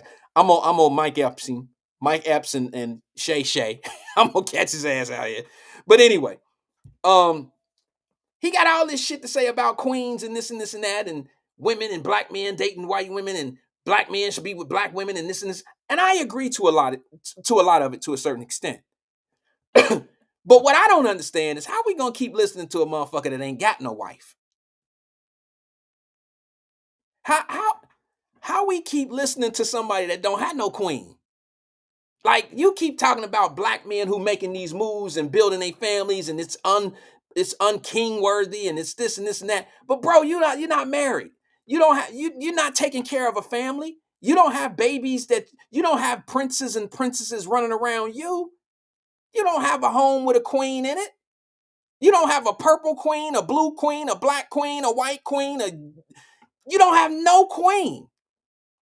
So how you gonna keep on living? Why would I let somebody who, that's the shit I was talking about earlier. Why am I gonna let somebody phase me with their opinion and they don't even live within their own opinion? My God. Come on, bro.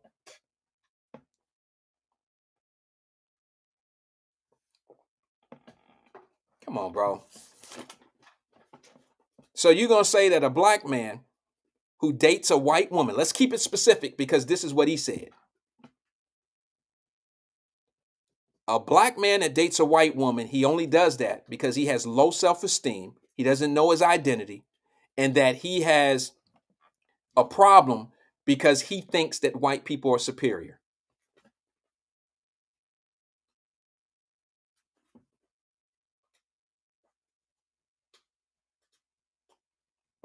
Okay, bro. Okay.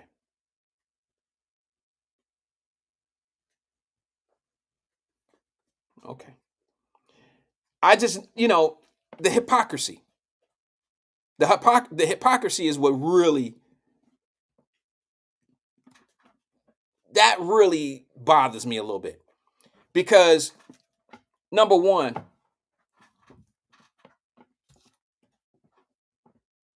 I would rather see any brother taking care of his family, no matter what color the girl is, whether she's Asian, white, black, Malaysian, whatever. She can be whatever.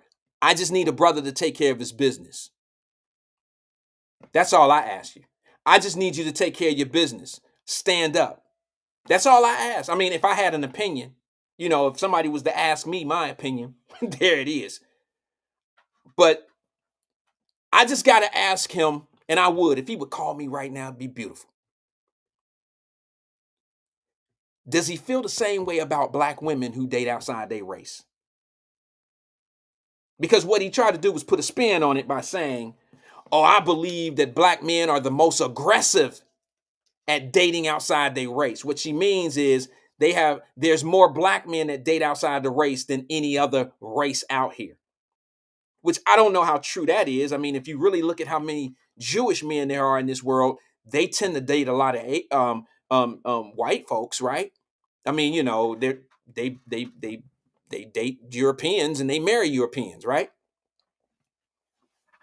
So my question to you would be, because I know y'all been dragging people like, what's his name, Clarence Thomas through the mud for years because he has a white wife. That was the reason why he made it in life, and the reason why he thinks he's better than everybody. He got a white wife. And then them same people had to eat crow because here come all your black leaders being women. All of them damn near got white husbands. Some of them even got white wives. I'm talking about the women. Your press secretary, she beautiful, unbelievably dark skinned, beautiful. You know what? I'm gonna be honest with you. She's in the top 10 of some of the most beautiful black women in the United States of America in my eyes. She's gorgeous, but I can't stand her. I couldn't. Just because you look good don't mean y'all good to me. But I'm gonna tell you something. Here she is, gay woman, married to a white woman. So does she have low self-esteem? Does she hate black people? Probably, I don't know. According to his logic, yes. Look at your vice president, Kamala Harris, right? I know some of you mad because I already done said her name wrong. That gives you a reason to be mad at me. You're childish. I didn't do it on purpose. Maybe it came out wrong. Maybe I pronounced it that way. But now let me just say this to you. I don't hear the same backlash I got all those years when you seen a football player with a white woman or an Asian woman or whatever. I didn't hear all that shit. I don't hear it now. I don't hear it now that your team got it.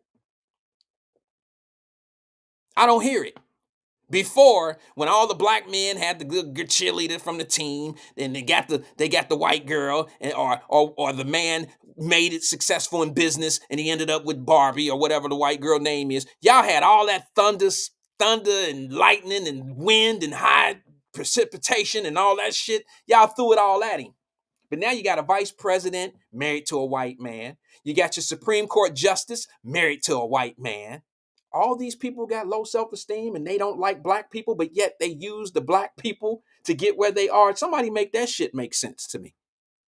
You proud of this individual that must have low self-esteem. So explain to me how what he's saying makes sense without insulting yourself.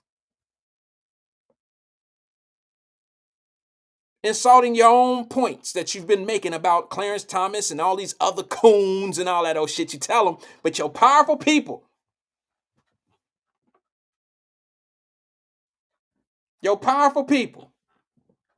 that you want to say, don't you, it's a black thing, y'all. Them same folks married to white people. You even got, and I know I'm gonna get backlash for this.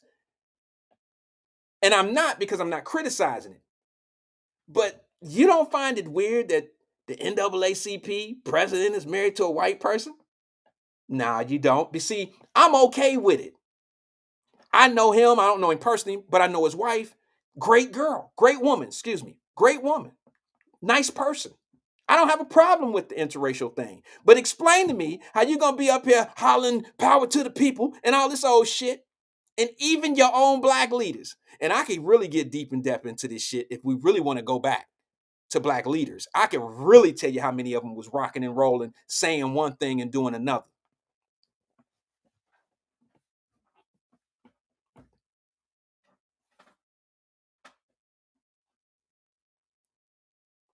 We don't really want to go there though, do we? I got to do something. I got to make sure my brother understand where I'm coming from when I say this and do this. Because what y'all don't understand is I got a video. My brother, Dr. Umar Johnson, who talk all that shit, that's my dude, but I got to call it what I got to call it. You done did all this shit of what you were saying. And I get this video sent to me of you at a speech the other night. And you've been talking about queen this and queen that and take care of your black women and do this and do that and black women the best thing on earth. And I get it. I feel that way. But don't put brothers down because they choose to do something that works for them. Don't do that. Has anybody ever seen this video of the black woman that accused him of some shit at a conference? He was doing a show, live show. Am I the only one that's seen this video? This was here recently. And he talked all that shit. He was saying what he said. Now, I'm not going in on my brother. I just need y'all to understand that leadership is hard to find. And we all have flaws. We all have issues and things that we got to deal with and this and this and that. But trust me, this is a segue into something that I'm going to get to that's very important about leadership and policies and politicians and stuff like that. Just the other night, my brother was doing, and I hate to say my brother like I'm crashing down on him and shit. But if we was sitting here arguing like I do with him on the phone, when he disagrees with me, he still be like, hey, bro, come on, my brother, you're wrong, my brother. Brother, come on, he's changing up a little bit on how he's doing these podcasts. If you listen to him, he's becoming a little bit more probably who he used to be. He's never really been a big cursor, but he curses a lot now. Not a lot, but more than he ever has. So I'm going to show you this video real fast, then I'm going to move on because I'm only going to step on it for a little bit. And maybe he'll come on the show and he ain't going to explain this shit because I know his answer. I ain't going to give him his answer and I'm not going to tell you what he's going to say. But in my mind, I already know the answer. So this is what I'm going to do. I'm going to play this video. And unfortunately, it's not a good look for him. And I think he got some explaining to do. Dr. Umar Johnson, Trennis, check it out. See, we got this thing, brothers and sisters, and the white man knows you well because he's written books on you. How many books? They say the Negro entrepreneur. Who's that queen? You wasn't with me last night. I never seen you in my life. Look at my book. Look at my bag. Keep speaking, King. Yes, I'm going to keep speaking. I've never seen a sister a day in my life. Brothers and sisters, clap it up for the ancestors. Clap it up for the most. Wait a minute. For y'all that maybe can't see it all the way, just listen. Basically, this girl is walking to the stage with a partner of hers, probably her cousin, big mouth cousin. We gonna fight this motherfucker tonight, girl. We gonna get his ass. She throw her purse up on the stage and tell everybody to look in her bag. She was like, how many books have you written? And he was like, I ain't never seen this woman in my life. She's claiming that she was with him just last night. Now, I'm not trying to be messy and greasy and slick and all that old shit, right? But what I'm telling you is this, bro. Like, that's some celebrity shit. Now, here's me. Here's what I can tell you. There's a whole lot of other shit I would. If you ever come to Belmont or any place that I've ever spoken, or if I go do a live performance, or if I'm speaking at an engagement, and if LaDonna, if you ever come up on me, or Davis Denise, if y'all ever come up on me, throw your purse up on the stage, talking about you was with me last night, the first thing I'm gonna say to y'all is, grab that purse. Let me see what the fuck she talking about, because I don't know what she talking about. Show me what she talking about. I wouldn't be saying what he said, and that is show some love for the ancestors, y'all. You just trying to get the crowd on your side because you diverting to what she talking about. Did y'all hear that shit? She said, I was with your ass last night. Look in my bag, and she threw up her. Now, what woman throw her purse up on stage and it ain't got some shit in it that's real? I'm throwing my evidence up there for everybody to see. You know she took pictures of him. You know she took pictures of that man busting out that kitty cat. You know she got what she need. Because listen to his response when she said, I was with him last night. And then listen to how he takes control of the crowd. He wants to bring in the ancestors. Ancestors ain't got shit to do with this, Doc. Stop. Listen to this. Listen, I'm going to start it over. Listen. See, we got this thing, brothers and sisters. And the white man knows you well because he's written books on you. How many books? They say the Negro entrepreneur. Who's that queen? You wasn't with me last night. I never seen you in my life. Look at my book. Look at my bag. Keep speaking, King. Yes, I'm going to keep speaking. I've never seen a sister a day in my life. Brothers and sisters, clap it up for the ancestors. Clap it up for the Most High. Clap it up for Black excellence. Clap it up for positivity. Yes. Yes. We're going to stay focused. We're going to stay focused. No weapon formed against us shall prevail.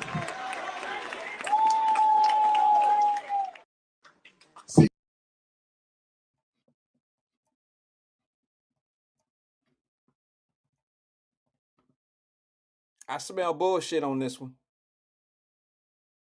Because if you ever listen to my man, you ever listen to my man talk about black women, listen, we like what we like. Y'all can laugh if you want to. Some men love thin women. Some love perfectly shaped women, if you want to hourly Coca-Cola bottle. Some men like heavier women. Okay? If you ever listen to him talk about queens, he's very detailed in curvy women and big, he like big chested, big breasts. He likes shit like that. I could tell in how he talk about when he describing. I don't know how many centerfolds fuck with him and rock with him like that. You know what I'm saying? Like Sports Illustrated model type shit, the black girl. I don't know how many of them fall for his bullshit. But I know some sisters. You know what I'm saying? I know some cornbread, chicken, frying ass sisters that rock with him, and they a little heavier. Because that might be what he prefer. He ain't never told me, hey, Wyatt, I like them thick. Thick on the hips and thick in the lips. And he ain't never told me no shit like that, okay? I'm gonna be honest. We probably gonna fall out after this one. Like, he ain't fucking with me ever, never again, because I'm supposed to be defending him.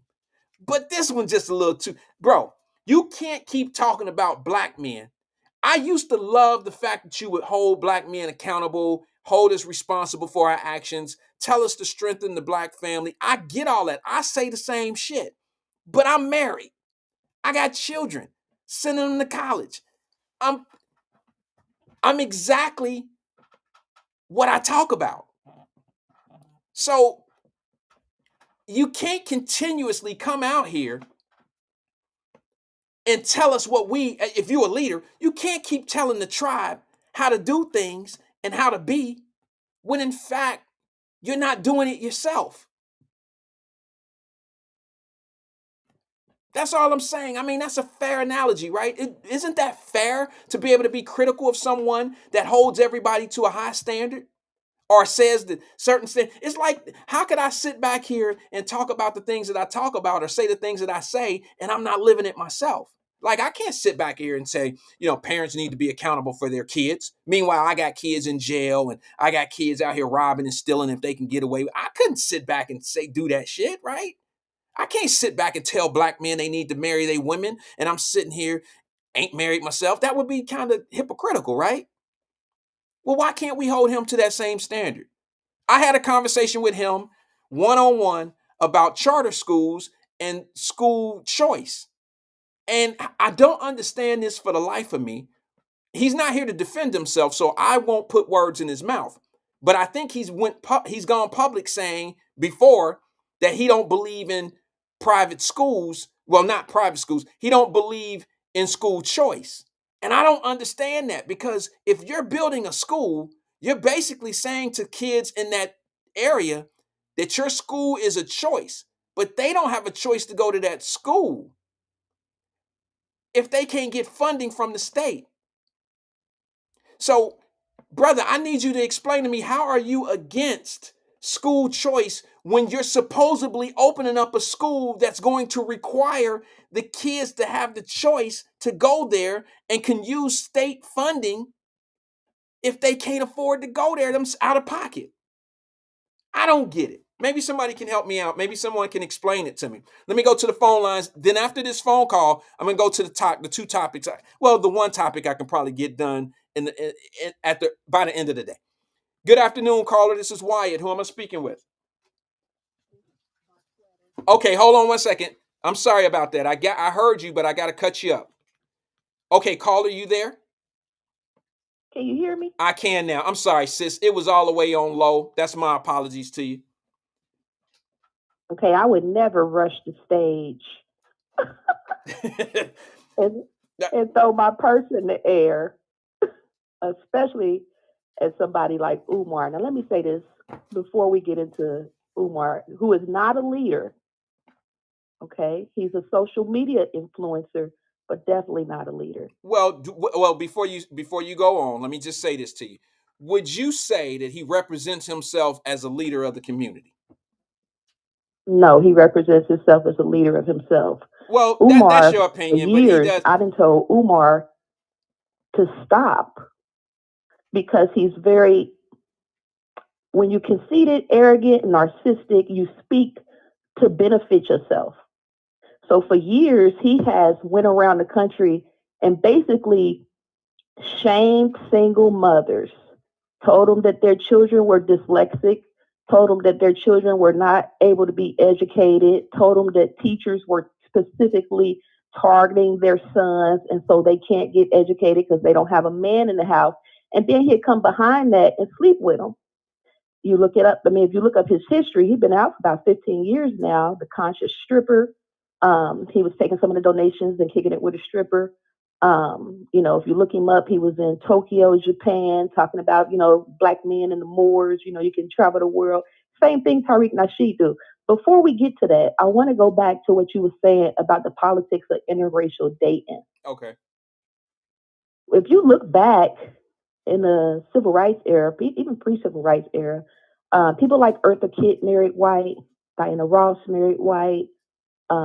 It was kind of a normal thing for black women to marry white men or Jewish men if they were rich or if they were in power. But when you look at black men Well, in wait a the minute. history of Wait. interracial Let's dating, the get it. reason why Sorry, hold, you get such a Marquetta. side eye. Marquetta. Hold on one second, babe. Excuse me. I'm email. One thing. Let's clarify one thing.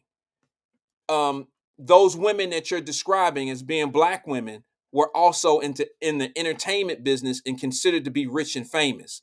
So it wasn't the average black woman in America that was marrying rich Jewish men. It was prestigious black women.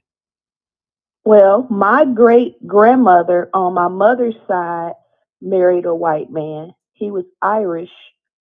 She was from Alabama. When she moved up here to Kentucky, they got married, and it was before it was cool. Okay. It Um, happened. It from happened. what I hear from my aunt, who is 87, she says that my great grandmother was very beautiful and very dark skinned, and that she was being harassed so bad in Kentucky that she had to leave and come across the river and move on John Street because her husband couldn't protect her from the larger community in Kentucky, didn't appreciate their relationship. Okay, so What I'm saying she is, from where I I'm think from. somebody else in the chat said it, love don't really have a color. But when we talk about the politics is, historically speaking, a black man would be hung from a tree because of a relationship with white women. You have cases like the Jonesboro boys or something like that, a group of black boys who was arrested and accused of rape and, et cetera, and locked up. So the politics, the political nature of a white woman was that this is the white man's stronghold and you don't have access to her. So as we began to fight for our rights, it was somebody in the Black Panther Party. What is his name? I see his face, but anyway, who was that? Bobby, not Bobby Seale, but the Eldridge Cleaver. That's who it was, Eldridge Cleaver. He wrote a book called Soul on Ice.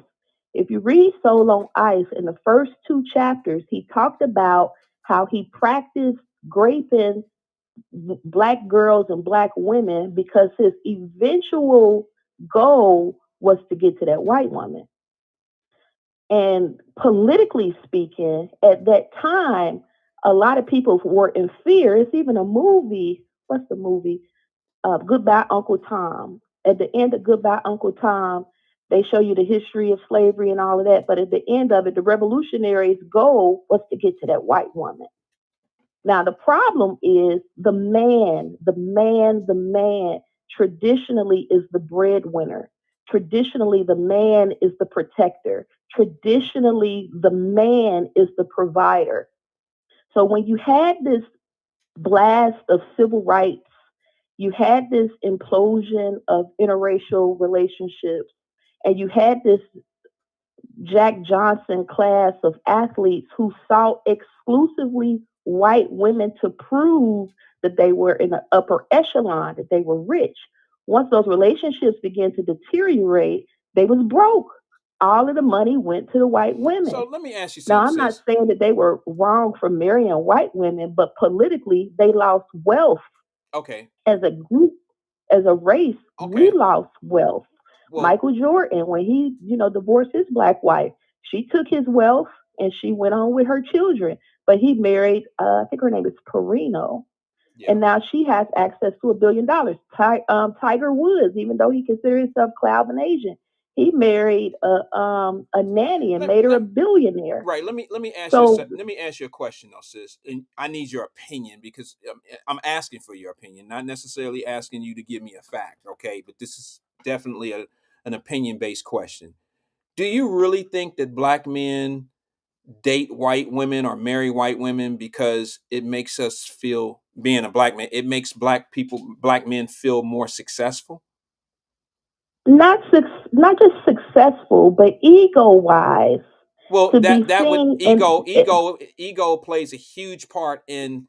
I mean, success plays a huge part in ego. That they intertwine. So if you say and it it depends rocks on your, how you rate success or how you value success. I have a huge problem, for instance, with Byron Allen constantly pushing that he's a black man being pushed out of corporate deals because he's a black man, but your wife ain't black, so your children ain't black. So How is that? How is that black? here's what I don't understand in all these type of arguments. Um, I get the point with the Byron Iron. I agree with you on that, but to a certain extent. Here's what I need sisters to understand. I don't know about how it was in the 40s and the 50s and why you would even want to date somebody that would be such um a risk to your life. Okay, meaning literally back in the 20s and the 30s, you couldn't even look at white women as a black man or whatever. That's a threat to your life, right? You could be hung or whatever. Here's what I don't understand about sisters, and I don't want to fall out with anybody. I know I'm not going to fall out with you, Marquetta, because you clearly understand differences of opinions and how we get to those sometimes. But I do have a legitimate question for all my sisters that have a problem when brothers end up dating white women or whatever.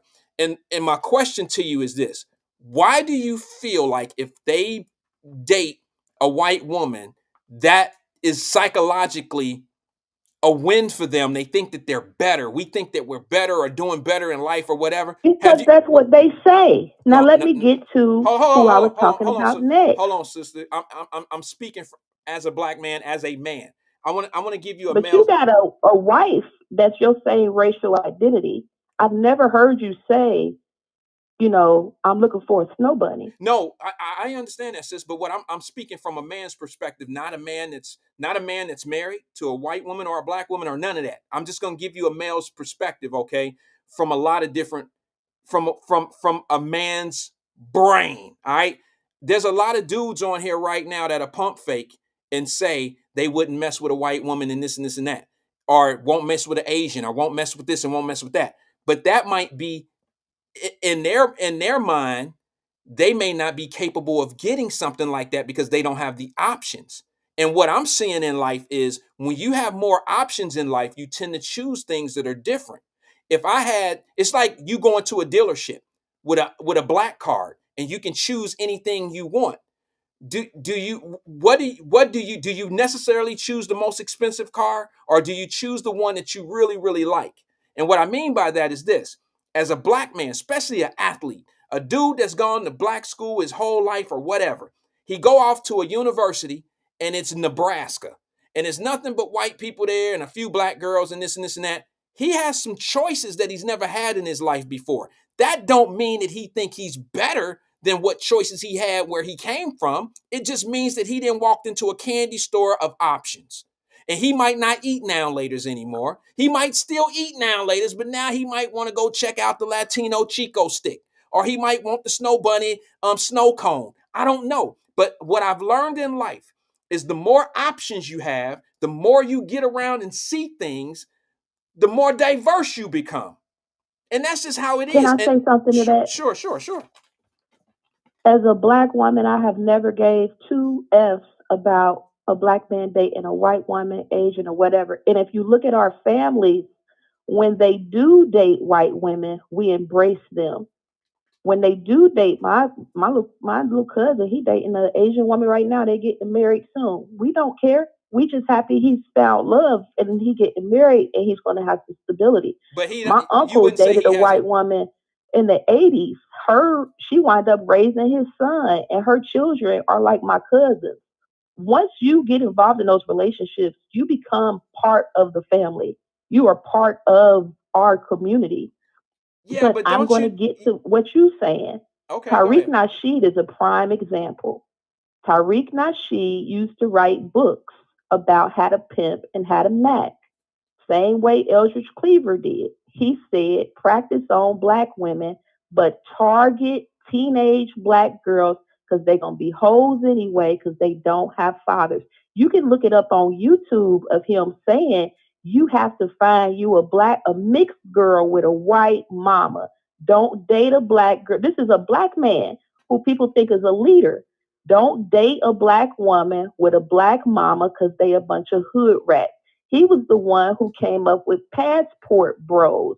He was one of the first black men on the YouTube to say, look at me, I'm in Brazil. Look at all these Brazilian women around me. I can have my choice of these women, etc. Pushing, pushing sex tourism and pushing hatred for the black female um, phenotype because a lot of the women down in Brazil ain't even women, they trans. I seen Tariq Nasheed in Cincinnati, Ohio. After I got off of work, he was on his way to Scheherazade Ali house, and I stopped him and I asked him about it. I said, "Why are you on the internet telling our brothers to hate?" He literally has whole videos, whole books on why black women are not ideal partners for black men, that the black man and the white woman is the most oppressed relationship group. This is what he's teaching and writing in books.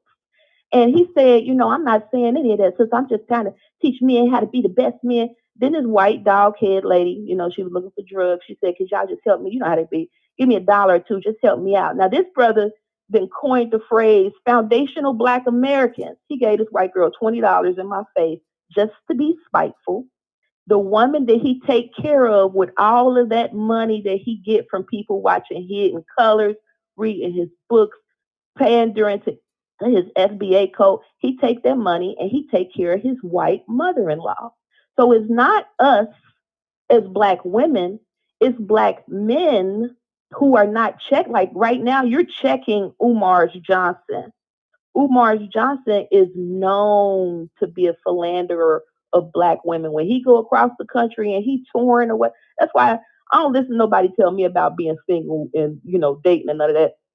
I'm gonna do what I want to do. You're gonna do what you want to do as a man. But I would never use a platform to have after I done shamed you about being single and shamed you about your son and shamed you, and then say, "I want to give me some, sister. Don't worry about none of that I said." And in the time that he's been speaking, he'd have made 3 illegitimate children, and all of them women have to go to court to get child support. While he'd have made $700,000, But sis, ain't built an online but school, sis, let me say something built to you. bought that trash building, can't pay for the water, can't I, pay I for the electric, can't even let me pay for the laborers because let they me can't be bonded. let me just say I this to you, mean, sister. Look, all right, I don't want to put the name on it because I don't know, but Umar Johnson's, Tariq Nasheed's, they have an audience. They have look.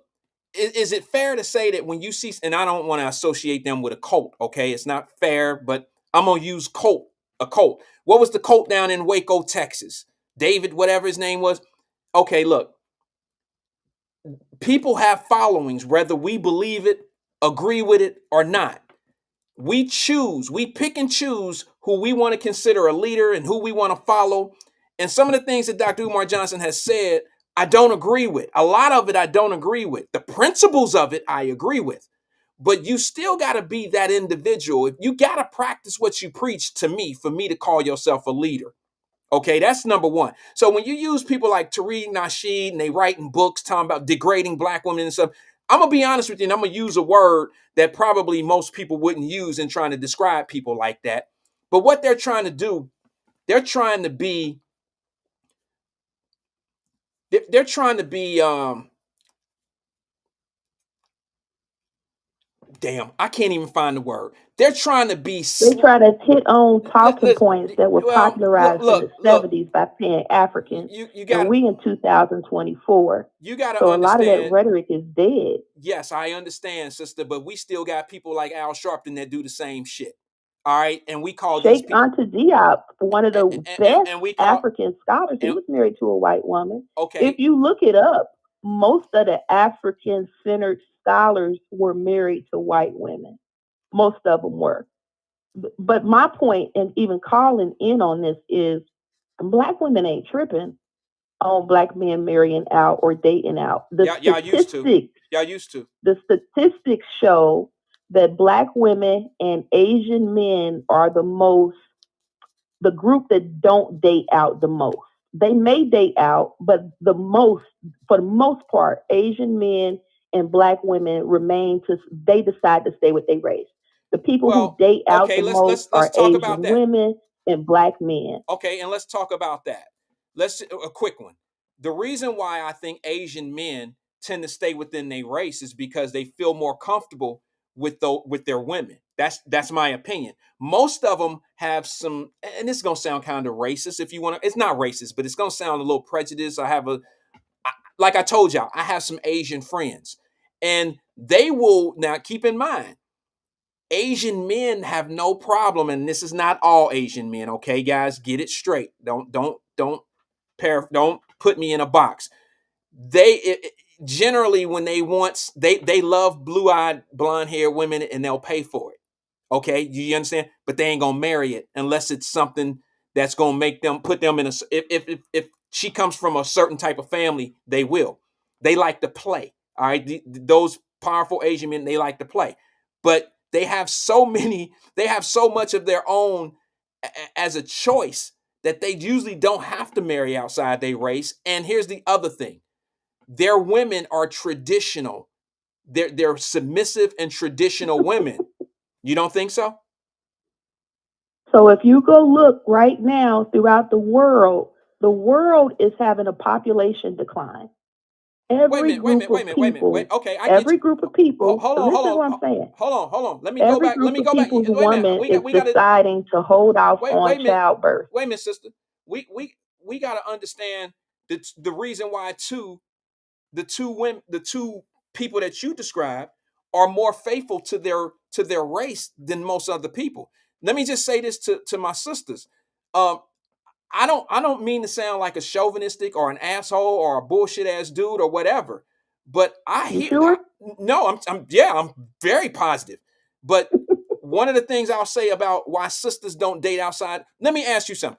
Why do you think sisters are least likely to date outside their race? Give me a short answer on that, and then I'll give you my perception of why they don't date outside the race. Not all, but the majority of them don't.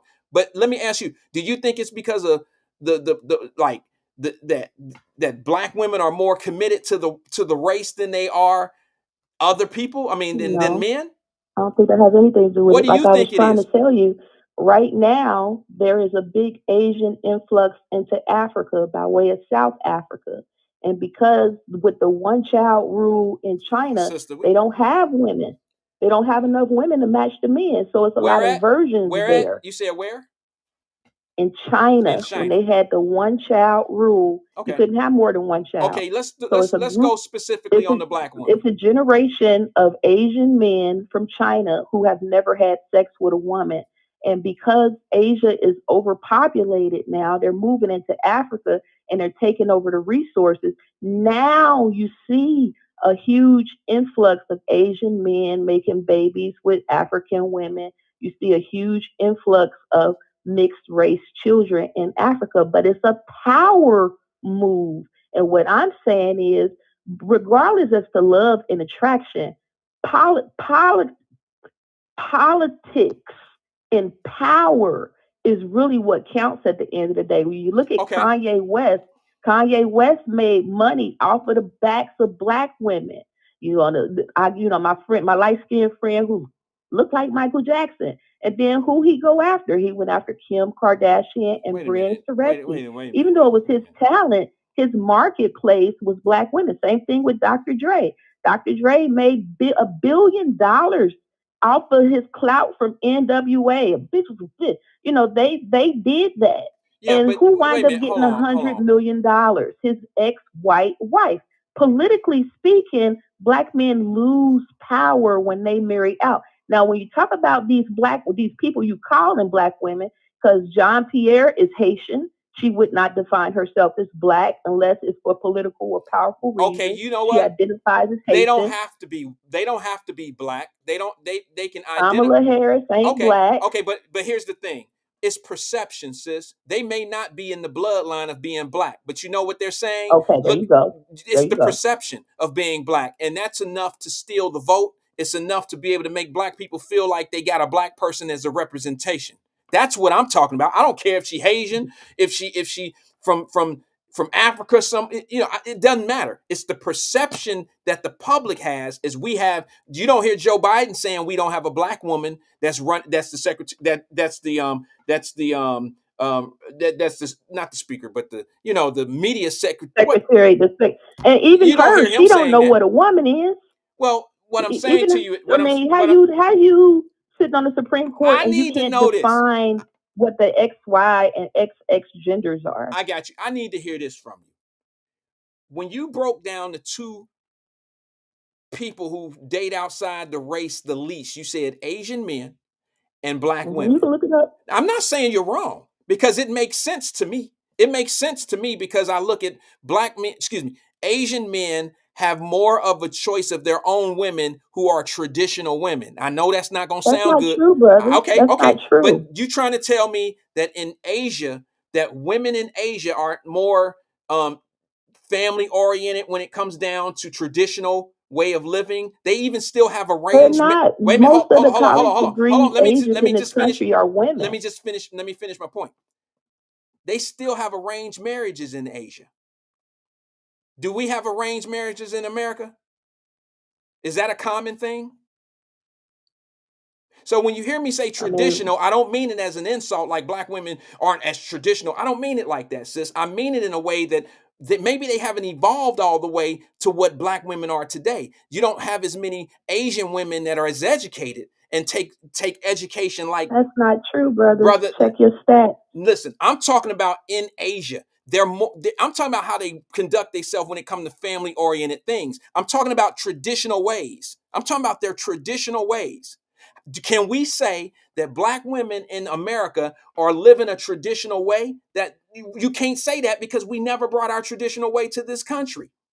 There you go. So that's There my you point. go. So when you say that Asian women who still have traditional ways and they still live in their culture, of course they're going to outnumber black women for that. So how could you say they don't, sis? So let's They slow have a down. culture to go to that they live through. Let's go down. In America, the highest, and you've shown this chart before, the highest earning income by grace is the Asian family, whether they be from India or China, or subgroups.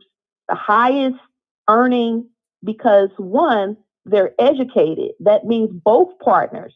If you know any Indian people, a man most likely has an IT degree and his wife most likely got a medical degree of some Can I sort. say something about that? Okay, Let me say something about that go because ahead, I have bro. a little bit of experience in that.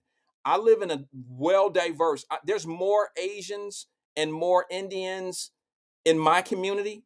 I live in a gated community. For anybody that want to try to say something wrong or whatever, I live in a gated community, and most of the women who are of these different nationalities that you just named don't go to work.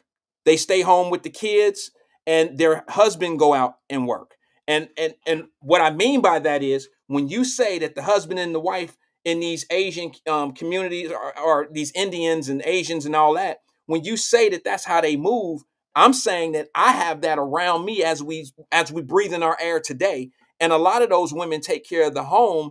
I guess that's their traditional way of doing things. Unfortunately, I will say this, a lot of brothers don't really provide that for their families here because for There whatever you reason it go. may be, but we don't open up the door. See, this is what I get tired of. I get tired of women always getting blamed for having badass kids and shit, but yet she's raising a family all by herself. See, I get tired There of you that. go. I get tired of that. But here's the thing.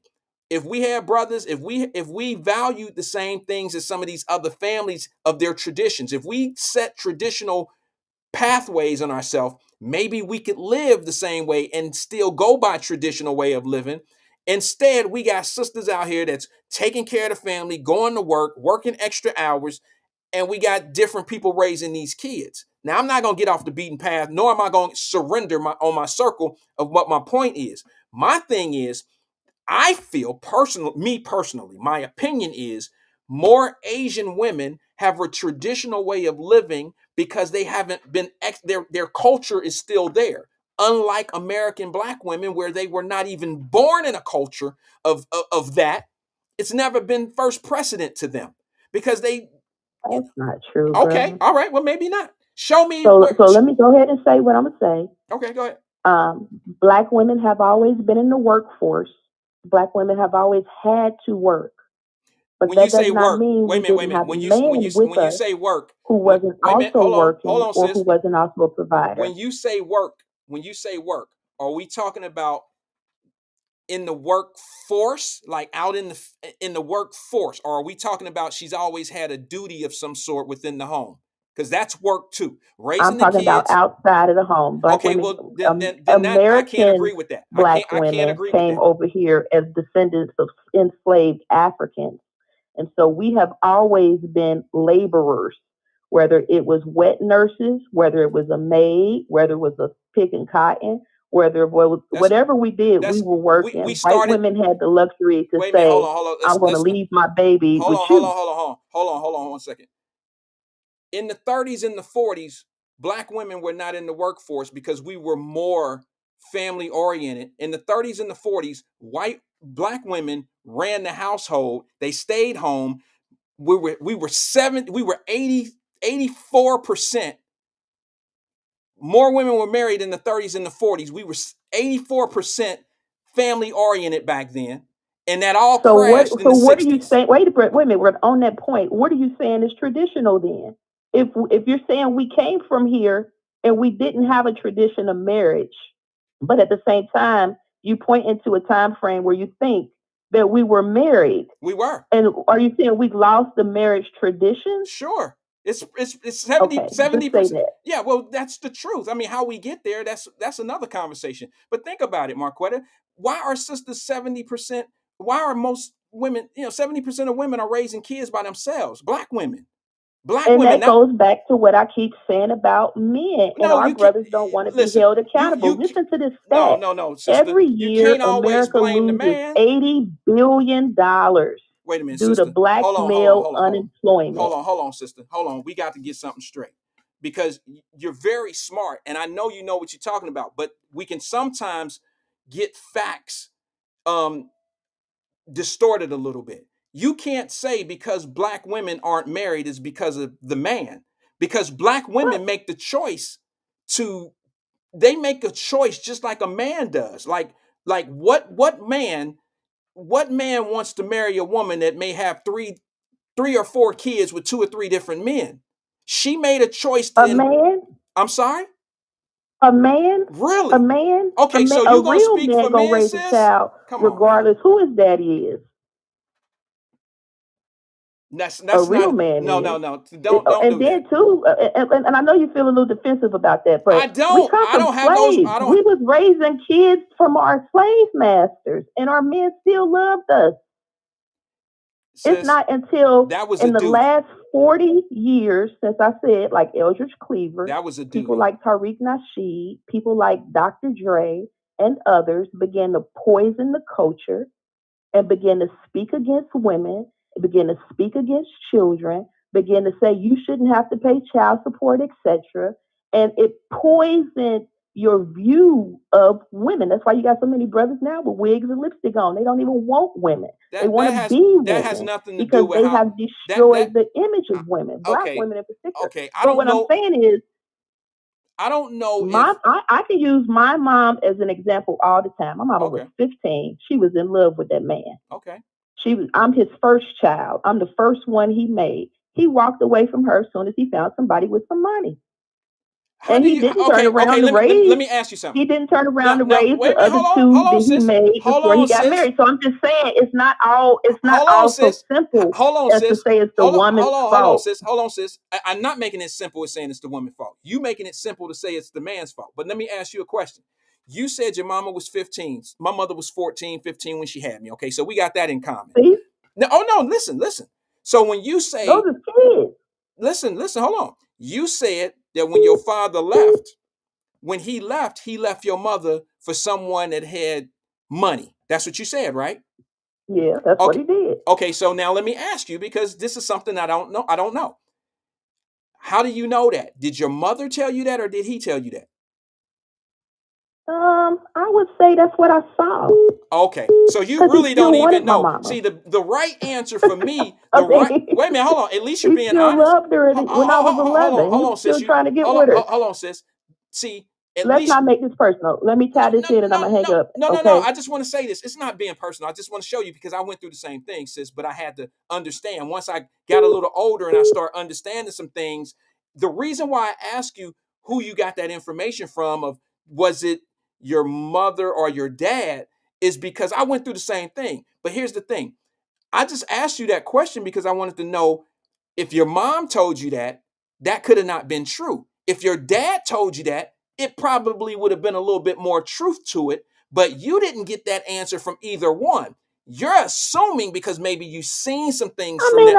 we've had some personal conversations, me and him. Basically, that's what he said. But wait, but I mean, okay. Well, that he would was have been looking the for answer. he was looking for stability. Well, He you was know looking what? for somebody. He was looking for somebody who was of age who could also work and earn an income to support his lifestyle. I'm not mad at him, but here's the point that I'm trying to make to Go you. ahead, close us out. You're saying the 70%. You're saying the 70%, single mother rate. First of all, Black relationships are very toxic right now. I always tell you, So every are 5 white ones. hours, a Black woman is being murdered by her domestic partner. So are white ones. Second to that, So are white ones. I'm not talking about white people. I'm talking about Black people. Well, we can't say that we Second something to that that, nobody else when is. you look at how factory workers were decimated in the Midwest, like Ohio and Detroit, you saw an increase of drug use and you saw a glorification of drug dealers. And we always talk about it. BMF, Rick Ross, all of them niggas in jail. They didn't do anything good for their community, but what it did is left women on drugs and it left them as breadwinners because you had all these men going to jail. And then on top of that, today, like if you look it up, look this number up. This is probably the most important thing for Black men going into the next 10 years. Every year, Black male unemployment, the full cost of Black men's joblessness is about $80 billion a year. That's that's undercounting.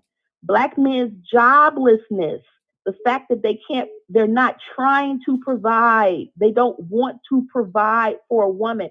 TK Kirkland said it the best. He said he be trying to teach these young brothers chivalry. I'll buy a woman a drink. It ain't buying them, drink. If you walking on the outside, on the sidewalk, supposed to walk on the outside to protect the let her get hit. I don't care. The culture has been overturned to self-destruction to make you hate your reflection. And the only way you can make your reflection is if you mate within your race.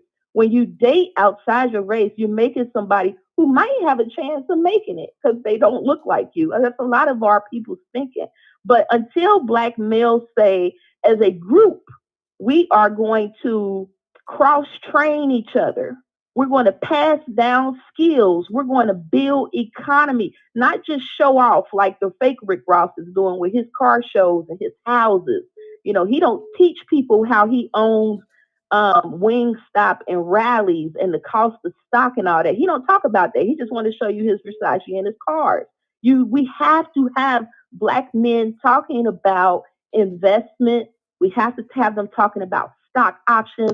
We have to have them talking about trades that are non-traditional. You don't have to go to college to become a millionaire. You could be a trucker and buy a couple of trucks, you and your boys, and start a transportation and get into logistics and make $100,000 a year and double up on that. Black men have to talk about why they aren't bonded in the construction industry. Why are you losing out on bids because you didn't have a bond in place? Why are you not able to bid on that? Because you don't have the financial backing of your community to help take care of your community. And that's why because regardless of what, Black women for the most part are still heterosexual. We're still going to be attractive. We're still going to be attracted to Black men. But people like Umar Johnson know he ain't got to stick around. He can get out and get out. And, we want love. We want touch. That's a human need. Everybody wants to be affirmed with a loving kiss or a loving hug or a mutually beneficial relationship. But people like Too Short told you to pimp. People like 8 Ball and MJG told you to pimp. And now y'all mad because you done turned your women out into people like Sexy Red and Sukianas. And now women don't even give about being classy ladies no more. We just trying to get the same thing. A quick, get a nut on the run, get the butt on, you got to hit it and run. That's how women are thinking now. I hear you say the benefit that we used to see women with multiple children get from welfare. Ooh, such and such have another baby, she gonna get more food stamps. Food stamps ain't a lick. A $230 check a month ain't a lick. Those same women have catapulted themselves into nursing degrees. They've become CNAs. Today, Black women by race and gender is the most educated group in this country, and most of them are single mothers. They don't have a counterpart because our men are unwilling, uncompromising to even say that Black women are feminine, that they are attractive. Every time you turn on, and that's anybody that's listening, look and survey the podcast in the media You'll never find white men and Mexican men and Asian men berating and degrading their women the way black men do. It's a whole culture. You can become a millionaire. Look at Kevin Samuels. And Kevin Samuels, in my opinion, he was mild in compared to some others. But he was able to make $4 million just telling black women you're subpar, you're mediocre, you don't meet the. We need a white woman because you over 200 pounds, etc., etc. Well, But as a group, let's black be men need to fair. focus on their economics and Let's why be you're fair. missing out on 80 billion a year. And I'm done. All right. Appreciate your call there, Marquetta. Nothing but love from here. But let's be fair. That's a whole lot to cover. I don't think I got another 3 hours in me, but this is what I'll say. This is what I love about Marquetta. I may not agree with everything, but in some of the things that she says, I'm gonna give her some time to get caught up and maybe get her system back up or her phone back up so she can hear me. Where do I start? I love a sister like who's vocal and making valid points, but you know, she has a gumbo full of shit going on. Like there's too much one direct blame in her problem. You're making it all about the man being able to fuck up a woman's life. You're not thinking that women fuck men's life up too. Like you got this thing about if a man is righteous, that a woman is just gonna be everything for him. There's plenty. Let me give you a perfect example. Marquette, I don't know if you know this or not, but there's a ton of lames, a ton of sips, a ton of guys that just don't get in trouble. They don't choose criminal activity in life. And the women that they like be some really nice women. Look good, dress good, smell good, cute as hell. But guess what? He is not her type. She want that thrown down, dirty ass Negro that you keep describing. That's what some of these women want. They don't want the good guy who gonna have the 401k, who's the entrepreneurial in real business. They want the nothing. Let me tell you something. I got a friend of mine, true story, and then I'm gonna go to the phone lines. I got a friend of mine that I had to distance myself because I was too embarrassed to be around him. Known him my whole life, square dude, great guy, went off to school, became an accountant, but he's still hood like me in a sense where we like what we like, okay? He went off, went to college, dated a few girls, they was boring to him, right? He come home, I know him, he know me still, we kicking it, but I got another friend of mine that I grew up who ain't shit. He probably dropped out of school in the 10th grade. He been selling dope and been a street dude his entire life. Got about 4 or 5 numbers. Will steal some shit, go get money. That's how he do his life. That's what he is. But I got love for him. We grew up together. We cool. We don't kick it like that, but we cool. We go to lunch one day, me and my dirty ass friend. And we sitting at we over at the Hooters over in Newport. We just kicking it. We talking, eating wings. I ain't seen him in a long time. And I'm like, bro, lunch on me. Let's go. We can go on Tuesday. We went on Tuesday, did our thing. We sitting down and this motherfucker is describing to me this new little girl that he banging. Sorry, I got to say it the way it is, fellas, ladies. He's describing a situation with this woman that he knows that got this man, but they creeping together. And now my nice friend, y'all heard me tell this story before. My nice friend is really digging this woman. He keep telling me he got this new one and they going over to the Phoenix and eating steak and they doing this and they doing that. They're going to Chicago. Wyatt, what's that hotel in Chicago you talk about with you and your wife? And I tell him, and he's taking this girl to these nice places and doing all these nice things. And that same woman is the woman that my other buddy who ain't shit is telling me about. I didn't know this at first, but he telling me, man, I got this bitch. All I got to do is get her a 40 and a blunt, and I'm banging her in the back of the car. But my other friend, is taking her to the Four Seasons in Atlanta, taking her to the JW in Chicago, sending her to the nail shop, treating her like a queen. But my other friend is banging her out, giving her a joint and some fucking whiskey, Irish Rose or the 2020 Mad Dog. And you say it's men. This woman is dealing with both of these men. One man is treating her phenomenal, but he ain't gangster with it. He ain't a gangster. He ain't that man that you just described, Marquetta. He too boring. She want a thug, nothing ass motherfucker, like what Tupac used to say. Thug life. That's what she want. See, you can't sit back. You can't have it both ways, sis. You can't have it both ways. You can't say men ain't shit, but then women want shit ass men. What's attractive about a shitty ass man? If women stop making shitty ass men attractive, maybe men will clean their shit up. See, that's kind of having it both ways if you really think about it. You can't say that classy ass women want classy ass men, and as long as men stay shitty, that's what, like that, we don't have a choice but to get shitty ass men. That's not true. See, women have a choice. Men create a choice. You have a choice. Men are who they are. I have a choice to be a good guy or a bad guy, yes. But if I want a good woman, I got to be a good guy. That's in my eyes. But that ain't how shitty ass men are. Shitty ass men know that good girls like bad guys. So I don't have to change. I could be a nothing ass, 6 baby having ass man. And I'll always find a woman that's okay with it.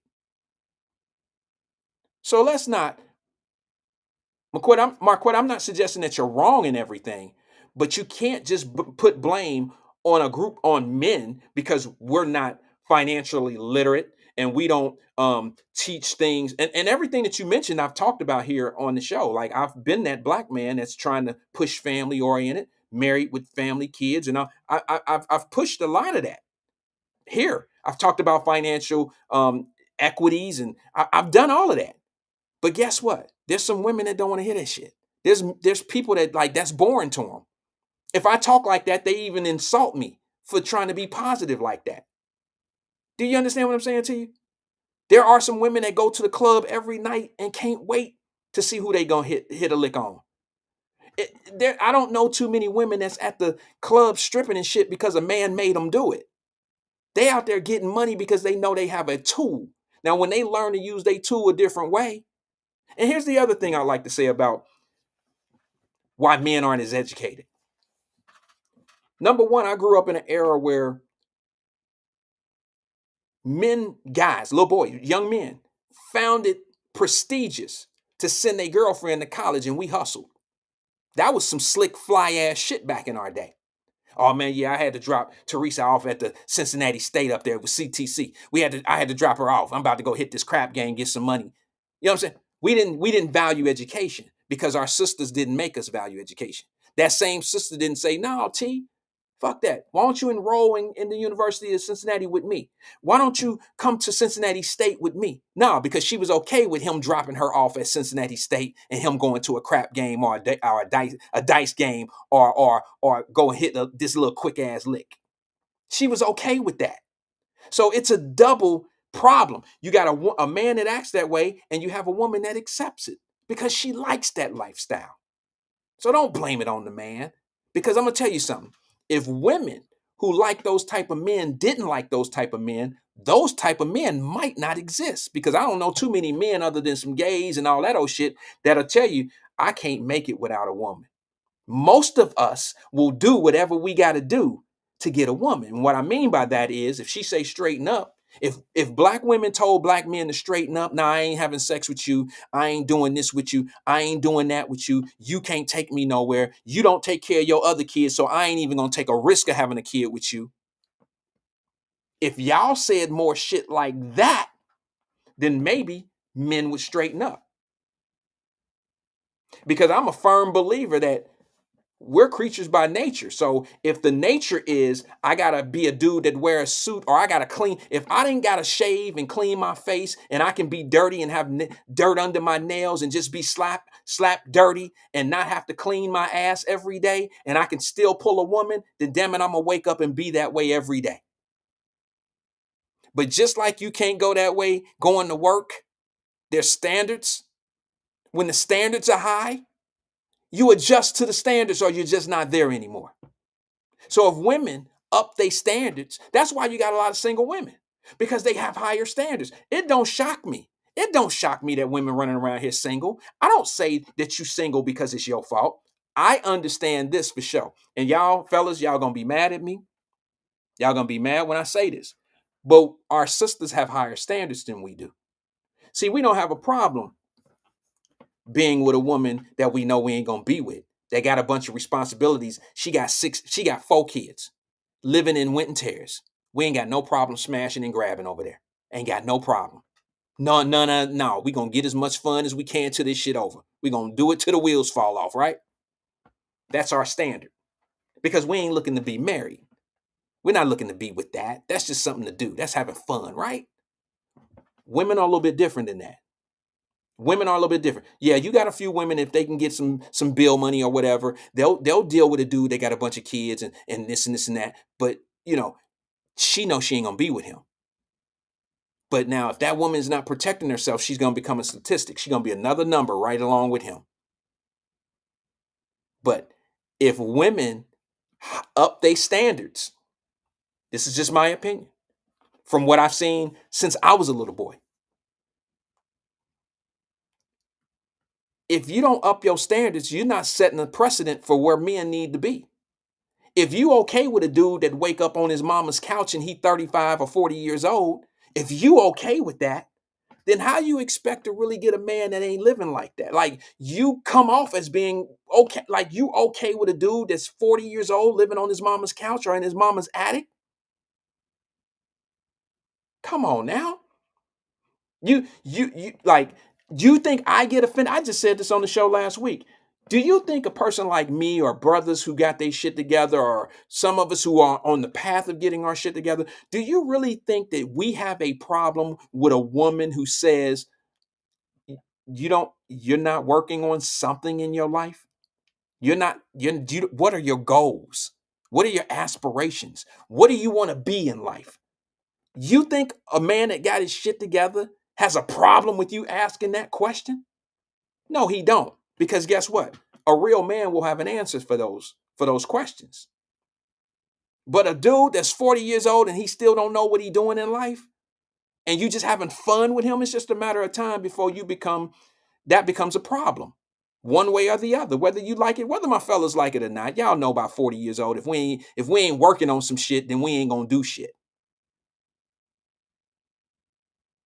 We still gonna be in mama's house at 50 years old, talking about, now I got a reason to be here because mama all old and raggedy and shit. Now I got to take care of mama. Now we got a reason to be there. We didn't have any reason to be there from 30 to 50 years old. That's for damn sure. So, ladies, Marquetta, I say this to you. Whether you like it or not, it's a double standard. I mean, it's a double responsibility. It's a double responsibility. Men are responsible, and women are just as responsible as men, or should be held accountable for what they get themselves into. When you say that a man who's in this relationship with a woman, that it didn't work out because of the man, that's kind of the vibe I was getting. Because men aren't with the women they had these kids with or whatever, that it's usually the man's fault. You said that your father left your mother when she was 15, she had you. Your father left because he wanted more of a secured situation. Well, I kind of understand that. I don't agree with it. But my question, which you were very honest, you answered the question one way and then it ended up another way once I made my point, sis. And you changed it up just a little bit. You said, my father left my mother so he could get more financially secure. And I said, well, how do you know that? And you said, I just knew because I could tell. Wait a minute. If your mother, and we all this as fellas, we know this, mothers that raise single sons, my mother didn't quite do this, but not majority, that's not fair for me to say because I don't know that for a fact. I know of some mothers that say bad things about the father that's not in the home. So you leave a bad impression on the dad. My mother never did that. My mother, if I asked something about my father, my mother would always have that Fannie Willis look in her eyes and say, you'll learn one day. I don't have to tell you anything about your father. You'll be able to make up your own interpretation, your impression of your dad when you get older. I remember her telling me that when I was little. Okay. And I respect that from my mother. My mother could have said he ain't shit and blah, blah, blah. But see, my mother knew I was an inquisitive kid. She knew that I probably would have hit her in the ass with the truth. Well, mama, if my daddy ain't shit, then what does that make you? That's the type of kid I was. I would have got beat. I would have got smacked in the mouth. But that's the type of kid I am. Is you chose him. You chose to do the things that created me. So if you picking bad fruit, what does that make you? A bad fruit picker? Or do you just like bad fruit? You like almost spoiled ass fruit? Or do you just not know how to pick fruit? The answer is not always that the fruit is just bad. Fruit ain't shit. That ain't always the answer. You know, it take two to have a bad relationship. It ain't always just one person that makes shit not work out. That's my opinion. And for some life of me, I just don't understand. And I said this 2 years ago, 3 years ago on the Wyatt Live show, right here on the air, back at the beginning when I barely knew how to hit a button on this program. I said it a long time ago. I said, well, sisters, if y'all want men, specifically black men, to straighten up, if y'all not happy with black men, all you got to do is do what? I remember some of these sisters. Tiffany Daniel was here. I remember some of y'all sisters even was like, that's right. Some of you was like, nah, fuck that. I love me some black men. But what did I say 3 years ago? I said, sis, if y'all want black men to straighten up, all you got to do is go on a date on a few different races. Go in the candy store and be a little bit more selective. Choose and pick some. Stop eating the same flavor now later.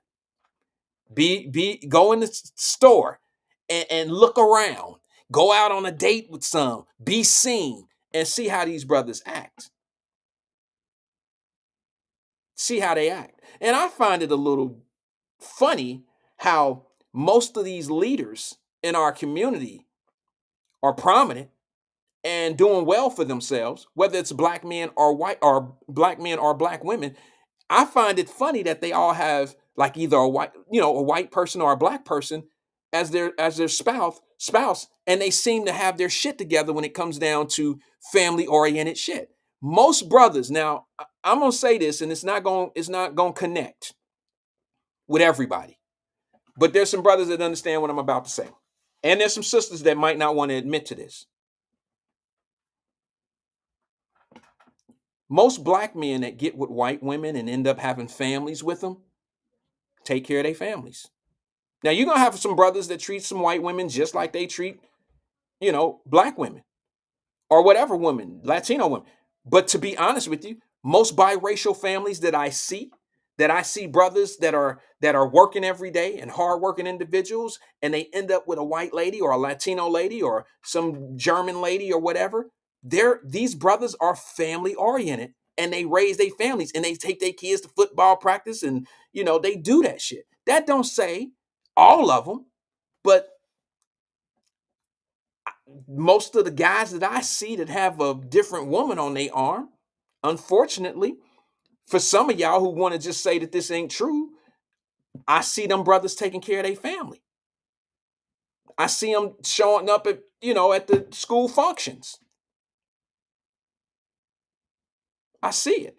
So, I mean, we can say that. I think this started with some Dr. Umar shit of saying brothers that date white women, the reason why they do that is because they don't have self-respect. They have low self-esteem, and they only do that because they think white people are better.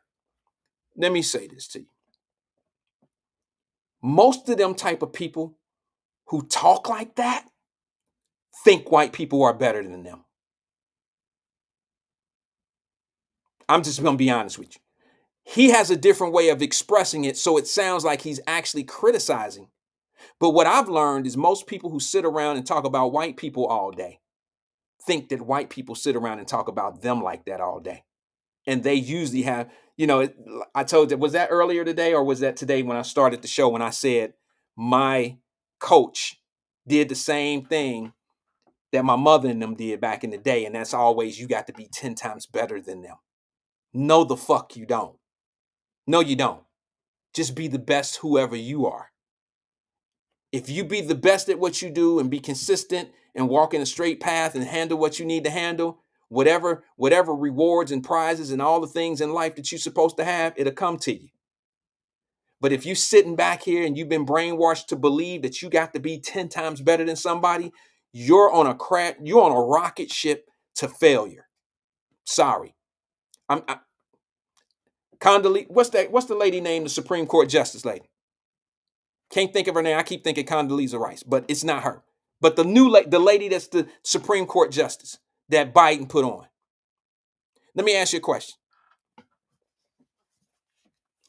Do you think she was raised thinking she has to be 10 times better than white people?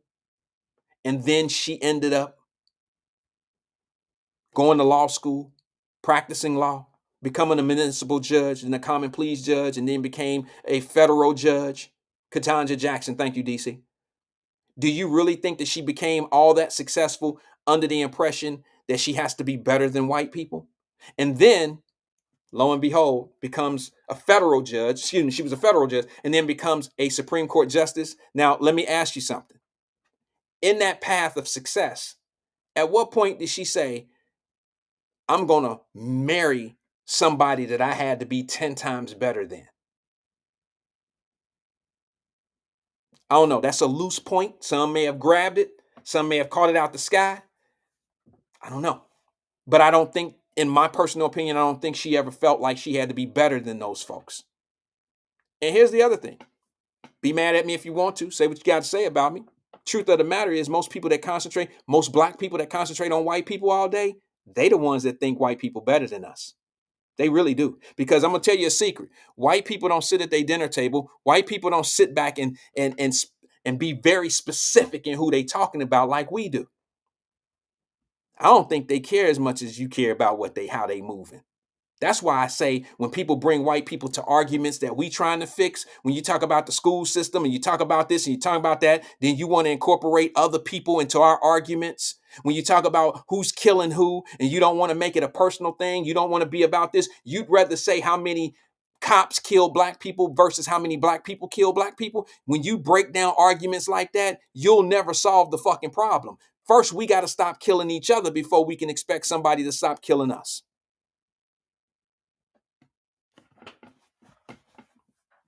Get mad at me all you want to, but I'm different. I'm different, and I put it on the line every day.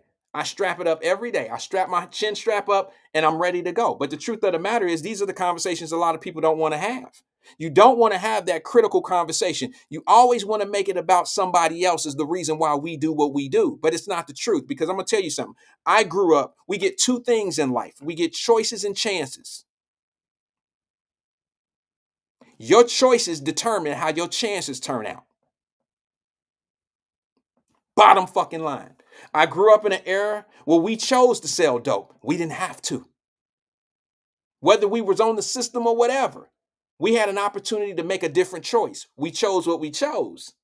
We wanted to be fast. We wanted to get the money now. We want to send our girl to Cincinnati State, send our girl to Cincinnati, University of Cincinnati. That was slick and cool. I'm driving a Honda Accord. Got on my motherfucking British Knights or my troops or whatever. I'm slick. I'm cool. She going to get educated. Now she work at the bank. She don't even fuck with him no more because he did 3 numbers. They had a baby. They had a baby while he was slick and she was going to school. So now she's educated with a child on her own and he's nowhere to be found. And now you got another dude that come around that's slick because she liked them slick ass dudes. And now how that gonna turn out? It's gonna be a repeat of the first time. Or let's just go and say she didn't have a kid or two, and now she like the dude at the bank, the bumpy at the bank. She got 2 kids by 2 different dudes. She cute, but he don't want somebody like that because he didn't grow up like that. He was a bumpy. He was a smart kid in school, stayed away from the street dudes, didn't believe in shooting dice. He didn't do none of that shit. But now you want him to adapt the leftovers of what his culture have put in front of him. That's not going to work. So and keep in mind, she don't really want him. She just want a guy like him. She don't want his personality. She don't want what he like to do. She don't like none of that shit. But she want the caliber economic. She want what he do. But she don't want him.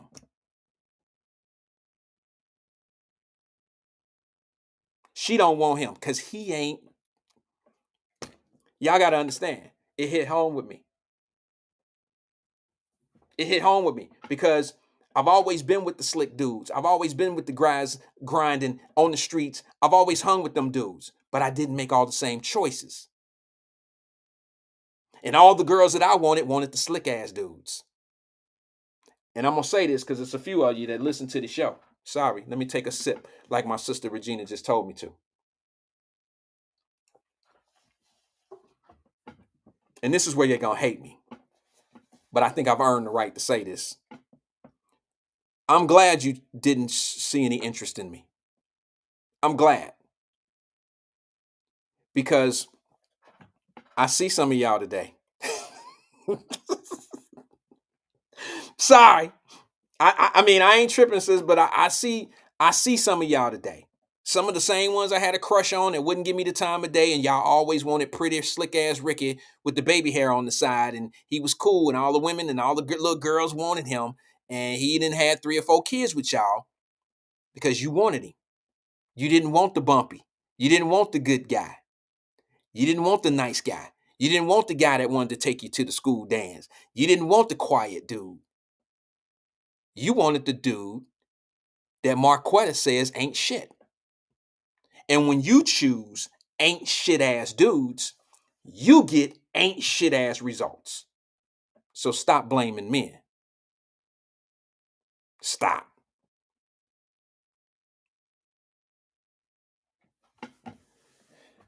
What's next? All right, I got something for you. How about this? And then I got to get out of here. I promise you, I got to get out of here. I want to show you something. And I know I lost a whole lot of people on that.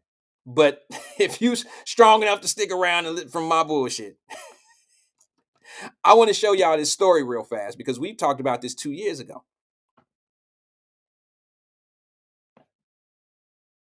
We talked about this 2 years ago. And, you know, some people put their head in the sand of this issue. And it's a little political. And I don't blame you for not wanting to hear this shit because it's political. But here's another receipt from an investment I made in the show a long time ago, and that was talking about illegal immigrants coming into the cities, and coming to the United States, and coming to the city near you. And here's what y'all fail to realize. Oh, welcome to the afternoon experiment, by the way. I'm filling in for Emmanuel Livingston today. I'm just playing. I don't know if he's watching. I'm just playing, but it's just time frame. It's his time frame right now. So I was just giving him hard shit right there. But anyway, 2 years ago, I was telling black folks, y'all are not paying attention to something. You only care when shit affects you. That makes you a reactive person. You're not proactive, you're reactive. You don't have a problem with shit until it knock on your door. You don't care until the shit knock on your door. Remember it was actually 2.5 years ago when I was like, look, fellas, ladies, we got to get our shit together. What are y'all doing? Like, we're not paying attention to this illegal immigration that's going on. And the only reason why you don't care is because it's not in your backyard. It's not knocking on your door. I said, but I want y'all to think about this.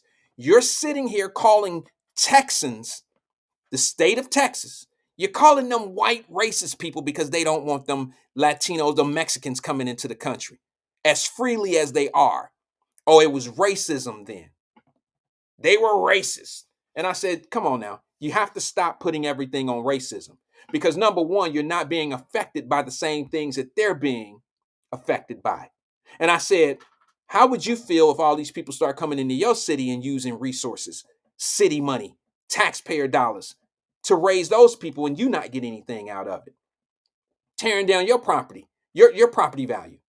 How would you feel? How would you? So everybody was like, well, them racist ass white people. And I remember Democratic politicians that were black calling Republicans down there in Texas racist white people. And I'm saying to myself, here we go once again with the angertainment. The angertainment. We got to make sure that we keep black people mad and angry about something. And then we got to prove that somebody else is exactly the way we tried to tell y'all they were. So they use Texas and the border as being a tool to show you just how racist America still is. Look at how they trying to treat them brown people down there. And it's a million people come through the border, and they added 1 million people right there in Houston, in Galley, Texas, all these places in Texas, and the governor didn't know what to do. So now all of a sudden, a year later, he starts busting them to sanctuary cities, and here we go. At that time, I told y'all, Al Sharpton went down to Texas and they booted his ass out of there. He wasn't there but 5 minutes. Soon as he took the podium out, they dropped out of the truck, the Suburban, and they put the little podium right there by the Suburban, and they took the power cord and was getting the microphones and shit set up, and they plugged that shit into the megaphone thing on the speaker that the mic go to. As soon as they plugged that shit up and Al Sharpton said 3 words, they told him to get the fuck up out of there. You don't know what you talking about. Don't come down here with that race peddling bullshit. You don't pay taxes down here. They not running on your yard. You're not finding dead bodies in your backyard, and you don't see them coming through your creeks and shit like that. Take your ass back up to New York and do what you do. We don't need it here. What y'all call them? Crystal Powell said, what about Colorado? Denver. Denver is full of them. Denver is having issues right now, but let me make my point. I'm getting to Denver. What happened? When I told y'all, Al Sharpton took his ass down there and they spanked him, they sent him home. He got 3 words out his mouth and they booed him and got him up out of there. What did y'all say? He went on his platform. Perm in a suit, went on his platform and was talking about racist ass white men, Republicans down in Texas. Now, this is the same man that won't say anything about New York, won't say anything about Denver, won't say anything about what's the other big major? Chicago. He won't say anything about these sanctuary cities being overran by illegal immigrants. Okay, you don't say anything about that, brother. But now let's be honest. These illegal immigrants are hitting sanctuary cities in the heart of the city where all black people live. So if you don't say anything about illegal immigration, you should still say something about how black people are being displaced, how the resources in these cities, if you care so much about black people, if you really sincerely care what's going on with black people, this is a time for you to show it. Not every time a black man gets shot by the police, you pop up out the motherfucking the church pew. No, fuck all that. You don't jump out when every black man gets shot, period. So why pump out just when something happens with the police? Because you pick a soft target. That's not a leader.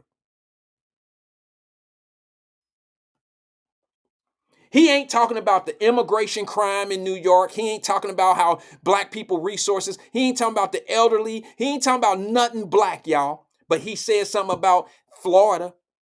He said something about we need Ron DeSantis out of here. We don't need him. He got everything to say about that political shit, as if this illegal immigration shit is not political. This is amazing to me. See, to push truth out of somebody, you got to put them in adverse situations. You got to make them uncomfortable.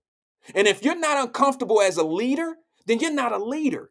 Because chances are you're not even really pushing the right agenda to your people. You just fulfilling their needs. You just fulfilling a thought. You just fulfilling something inside of them that makes them feel better. That's all you are. You're no different than a fortune teller. You got as much bullshit in you as a fortune teller. Now, what I'm going to do is I'm going to show you another fucking guy who's been bullshitting his way through this, and it's the mayor of New York. Now, they done brought these immigrants into Harlem. Come on, man. Who didn't see this shit coming? Harlem is a middle class, not even a middle class. Harlem is a struggling community that has a combination of middle class and low income black folks. Harlem. Okay, we talking Harlem, New York. We talking if Harlem gets affected, then the world should be talking about it. Right? CNN should have trucks out there with the radar on the top, the motherfucking little satellite. It should be going around talking about, we're here in Harlem, New York, and the immigrants, the illegal immigrants, they ain't doing that shit. MSNBC and Joy Reid and all them ain't saying nothing. Shows you who the leaders are and what the leaders tell you what to talk about and what not to talk about. Oh, oh, wait a minute. Wyatt Live's been here. It'll be 4 years in March. Next month, it'll be 4 years. And I've been talking about this problem for at least 2 of my 4 years. I don't have a supervisor nor a boss that can tell me what to talk about and what not to talk about. I'm purely independent. And you know what? I get a lot of flack for being able to say what I want to say, but damn it, it feels good. Whether you like it or not, it feels good.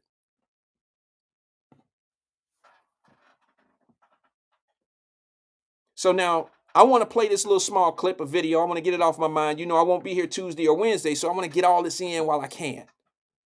And I want to show you how fake this dude is. The mayor of New York, who finally got his bullshit card pulled. It's been bullshit for a long time. All right, he want to act like since now they moving beds into a great building in Harlem that he wasn't aware of it. He didn't know that they was bringing these immigrants to this new building that's been sitting there dormant. He gonna act like he didn't know, and city council passed it. What mayor do you think Aftab of Cincinnati would not know some shit that his own city council has not passed? What? Hey, Mayor Aftab, I wanted to let you know that they actually we passed this migrant thing for over there by City Hall. There's a building over there, and while you were at the bathroom, Mayor Aftab, we passed this thing saying that the migrants gonna come here to Cincinnati, and we're gonna open up that building that'll house 200 families. While you were at the bathroom, we did that, sir. So just to let you know, you wasn't privileged to it, but that's what we did.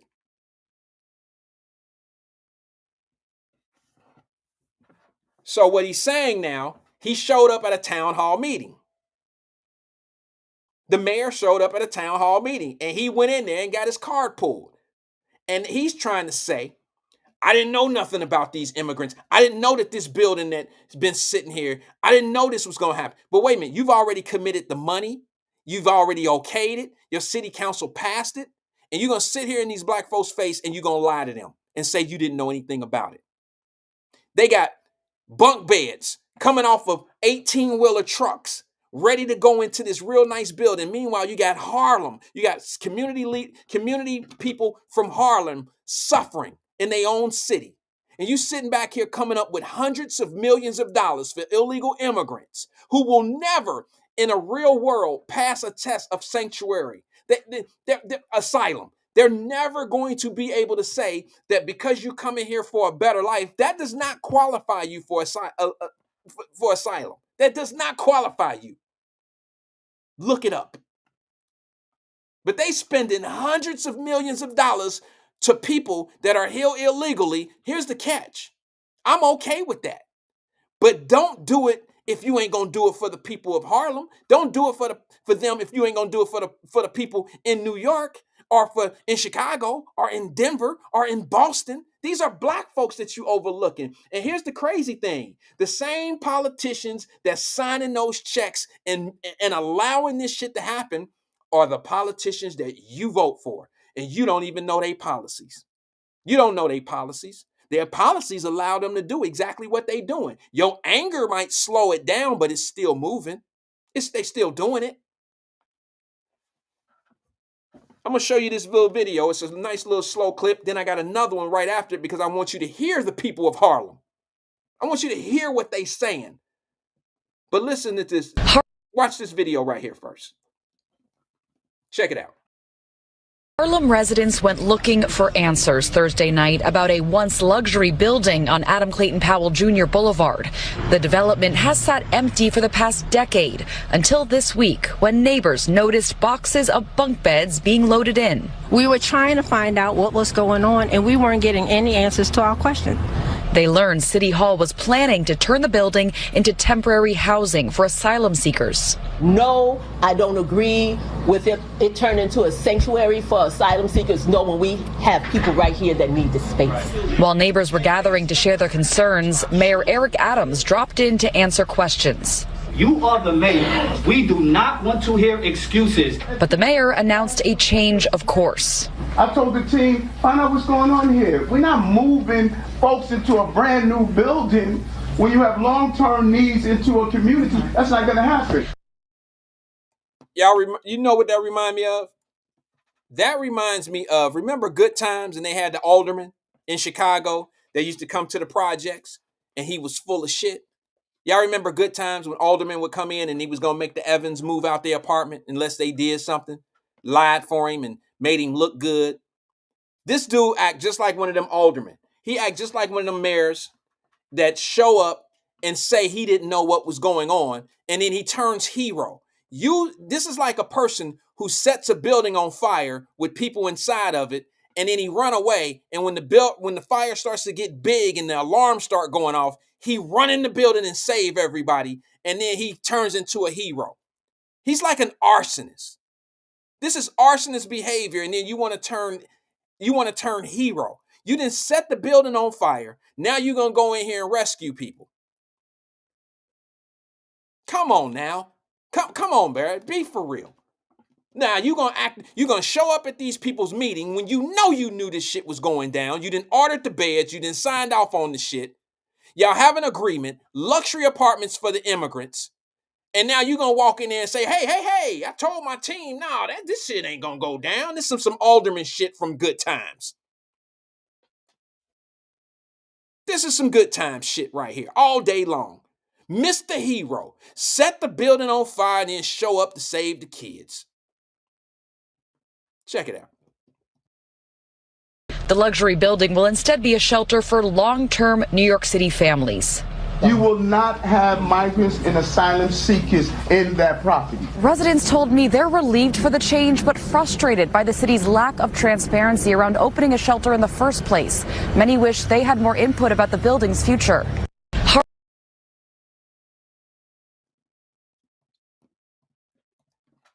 I wanted to show that short one because what it does is it shows how untrustworthy these mayors are who vote for you or who you vote for. It shows you that they full of shit. It shows you that they're full of shit. It shows you that they're willing to stand right in front of your face. Now, the plan had been changed, but what happened is the outrage was so high that he had already considered, signed, sealed, and made it a deal of what he was going to do for someone else other than the people that voted for him in there. But when he seen the outrage, he showed up. And if you think that's him showing up into a house that's burning down and now he's playing hero, that's exactly what it is. He showed up and he heard what they had to say. He seen the signs. He didn't have a choice but to do what he did.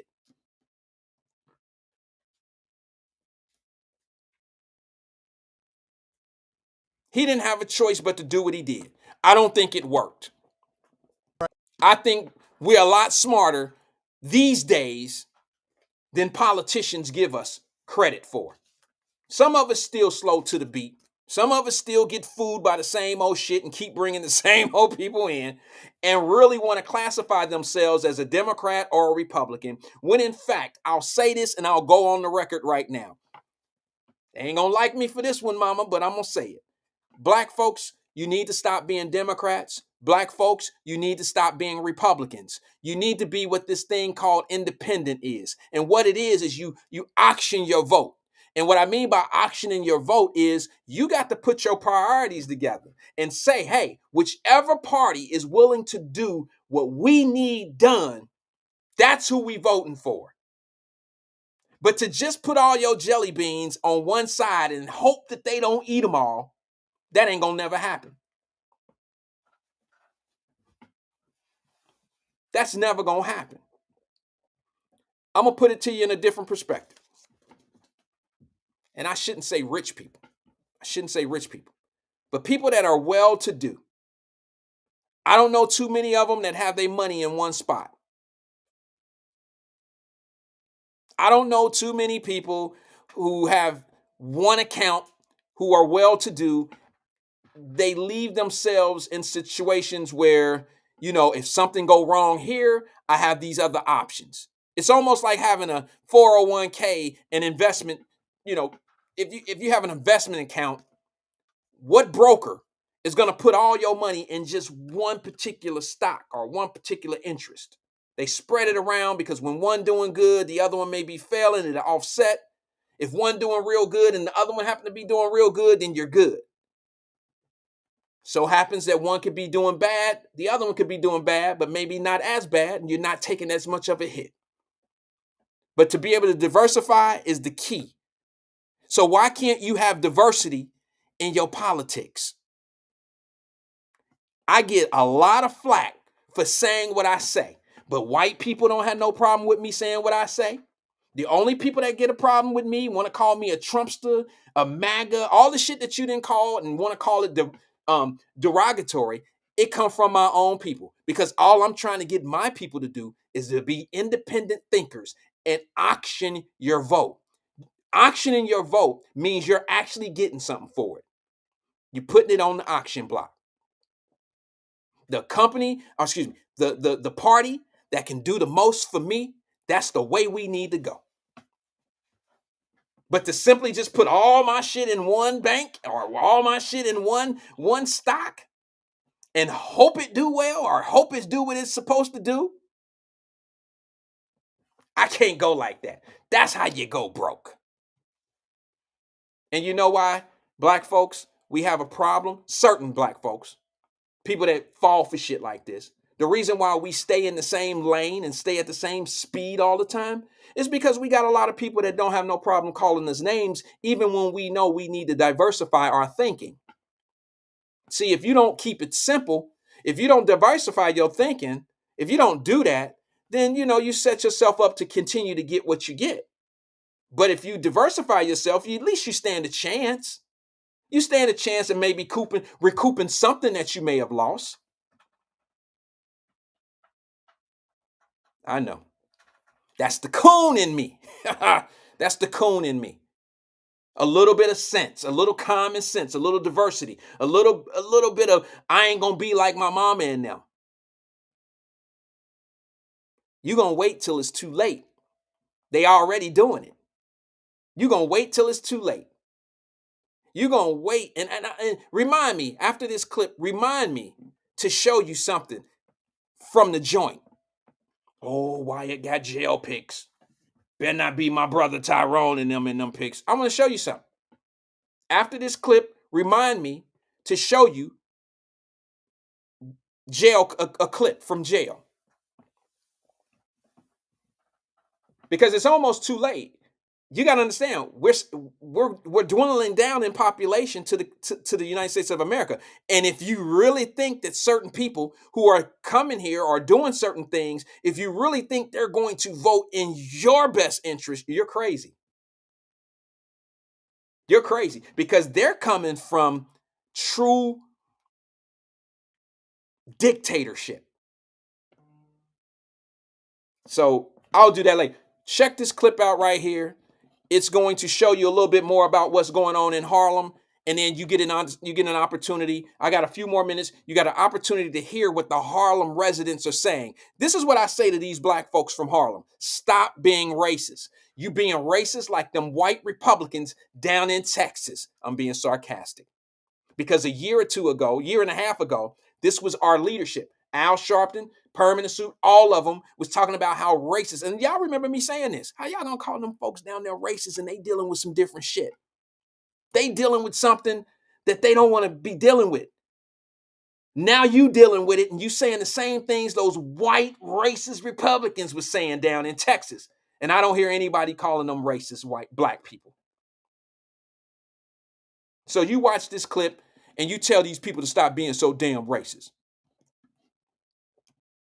Right. New York City Mayor Adams holding the second round of conversations with outraged Harlem residents after scrapping a plan to use luxury neighborhood complex to house migrants. Once it came to my attention from your senator, Senator Claire, we said, wait a minute, hold on, hit the pause on that. That can't happen. We're not going to use a new structure when you're dealing with issues right in the village of Harlem. That's a lie. That's a flat out fucking lie, man. You know how I know that's a lie? You know how I know that's a lie? Because they were already setting up the trucks. They were already setting, the trucks was out there ready to drop. They dropped the beds off. And they showed up and they was doing trucks. It was the protest that came in that made him realize this shit ain't gonna fly over here.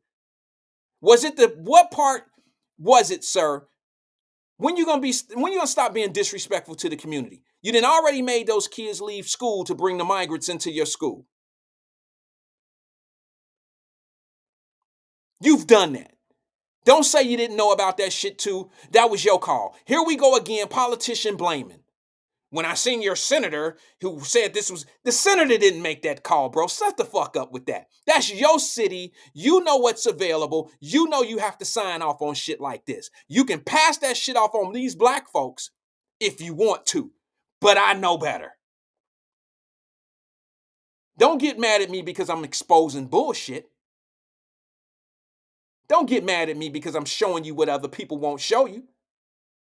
You should be glad that you're seeing this. This is one reason. You see that little thing in the corner down there? I watch all news networks. See how that one says Fox News? This is the reason why they sell you on Fox News being some bullshit. Now tell me where Fox News put some bullshit in his mouth. Tell me how Fox News created this right here. Tell me how Fox News gonna try to influence those people in Harlem that what they saying ain't real and you should talk bad. No, these folks are speaking from experience. This ain't on MSNBC. It ain't on CNN. And this is the reason why they don't want you to watch Fox News. They don't want you to see certain things. I watch CNN. I don't like everything I see, but it gives me different perspectives. It shows me things that the Republicans don't want me to see. MSNBC, I can't really stomach that one, but I try to do the best I can, and they show me things that they don't want. They don't want us to. They show me things that the Republicans won't show me as well. So I want you to listen to this because what's important is not what he's saying, but what the people of Harlem are saying.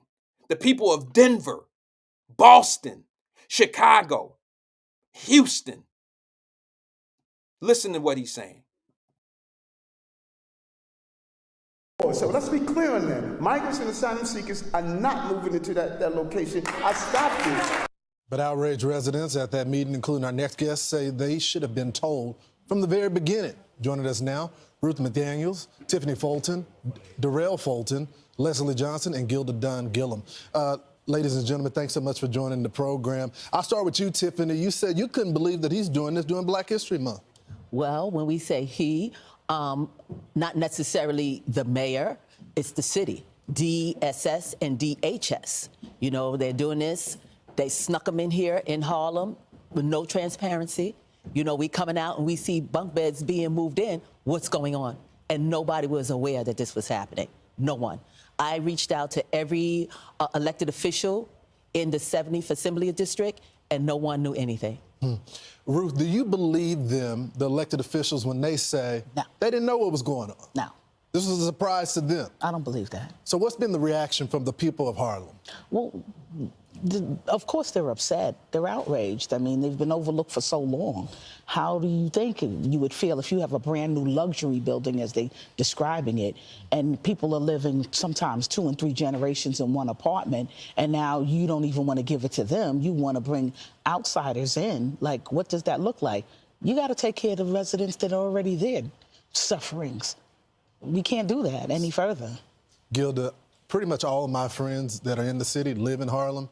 And Harlem is a particular community. Yes. And they're already struggling when it comes to the education system. You got poverty rates there. You got people, black businesses that can't afford certain things. Was it a slap in the face to say, we have no resources for you, but we have resources for the illegals? Well, absolutely. And just to know some of the statistics, there is 1 in 4 people of color in New York City that are rent burdened. And in Central Harlem alone, it's 44% of people who are rent burdened, which means a third of their income goes to rent. And in our community, we see our neighbors being displaced. We see our friends and our families being displaced because they cannot afford rent. So we were glad that Mayor Adams came to both of our community forums on Thursday and on yesterday. And so we are having a healthy conversation with him, as well as some of the other city commissioners, to rectify and remedy what has been going on and what is going on with 2201 Adam Clayton Powell Jr. Boulevard. Unbelievable. So, Leslie, part of the reason why this is happening is because New York decided there was going to be a sanctuary city. Joe Biden supports that. The mayor, the city council supports that. Do you feel like the overall policy is just a bad idea? Because when they decide to be sanctuary, they tend to send them to black and brown neighborhoods. Yeah, I agree to that. Because they wouldn't send them downtown, to interrupt what's going on down there. Up here, we have no say-so of what goes on anywhere up here. They tell us at the 12th hour so that we can't, cause confusion about what's going to happen. But what about St. Nicholas houses? Oh, but St. Nicholas houses, we have 3,000 units plus, and we are being moved. We are under comp modernization. We can use those places to put the seniors in. We can use it to put the people that are handicapped inside so that they don't have to move to the neighboring project so far away. Daryl, give me the legal perspective on this, because how are they said they're not going to follow federal law right now. What do you want to be done from a legal perspective? Well, I mean, an injunction will be in place. It's interesting that in 2020, there was a hotel that was doing exactly the same thing. And the mayor's office actually put in an injunction to stop that. It was a permanent injunction that was put in. And that was back in 2020. It was a 220 unit down there. And I was surprised to actually see and know that was there. So something should be in place. So nobody can say that they can't do anything. They can actually stop that and give the neighborhood what they want. Ruth, I mean, you only get politicians' attention during election time. Do you think that if they don't change course on this, are the Democratic representatives going to pay a price because of this, or do you think people are just going to vote for him anyway? No. This is a pigeonhole. This is a sign to this mayor. Right now, your people are looking at you. You have an obligation to your own black community to make sure we have our needs met. Every other demographic takes care of their communities. Chinese, Italian, Jewish. When it comes to communities of color, specifically black, it seems as though they get paralyzed. Like, you have to speak to the narrative. We put you in position to help us. This will definitely affect any elections going forward. Real quickly, Tiffany, what about Joe Biden? Because he supports the same stuff as well. Do you think there's a price for him as well? Of course. Or just the mayor? No, both. Both. It's time for action. It's time. We voted for you. I voted for Biden. I voted for Mayor Adams. It's time for action. No more talk. No. Yeah. Thank y'all so much. Tiffany, Gilda, Ruth, Daryl, and Leslie. Coming up. That's one of the reasons that people talk so bad about informational platforms. Because some of the same people that tell you how bad it is, they can't tell you some of the shit that's really going on in this world. I'm not suggesting that Fox is going to give you everything you need on a day-to-day basis to make you feel good. They probably have a bunch of angertainment as well. They talk about the border all day, every day. Yeah, that's probably angertainment for a lot of people. But why, as black people, will we limit our resource of information about what's happening in black communities? Here's what we need to be mad at. Why hasn't Perm in the suit? Al Sharpton. Why hasn't he had anything to say? Harlem, that's his hometown. He's from New York. He got all that conversation about what's going on in New York. He ain't spoke on Harlem. He ain't spoke on Brooklyn. He ain't said nothing about none of that shit. You trying to tell me you don't question why black leaders aren't? Where's NAACP? Where is where are these folks? Let a black man get shot by the police or something like that. They all come from all different directions. They got 20 people behind the microphone and they taking turns to talk. They talk about America. America is supposed to be a safe haven for black folks. America is supposed to be equal. And black folks are supposed to have the same opportunity as everybody else. We just want equality. So let me ask you this. You think those folks of Harlem feel like they're getting a piece of equality? That lady said, here's something that I remembered offhand. That lady said that they're so impoverished in Harlem that a third of their money goes towards rent, that they're being moved out. Doesn't that sound familiar even in Cincinnati, that people can't afford their neighborhoods? But yet you're giving immigrants, illegal immigrants, $250 per person in their family on an EBT card. You know what the mayor said? I'm a genius for this. You know, the mayor said, I'm a genius for this. They gonna put me on the cover of Forbes magazine because I just took $53 million and the immigrants are going to spend that money in in the little grocery stores and the Borguitas and shit like that. They're gonna put the money back into the economy. He's a fucking genius for that. Wait a minute. So what makes you a genius is you were able to come up with $53 million to give to illegals. You don't think them same people, if you gave that same $53 million to black people, you don't think we would go spend it in them same grocery stores or Target or Walmart?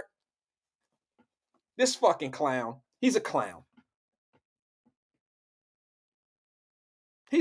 That's a clown. That's a bad leader.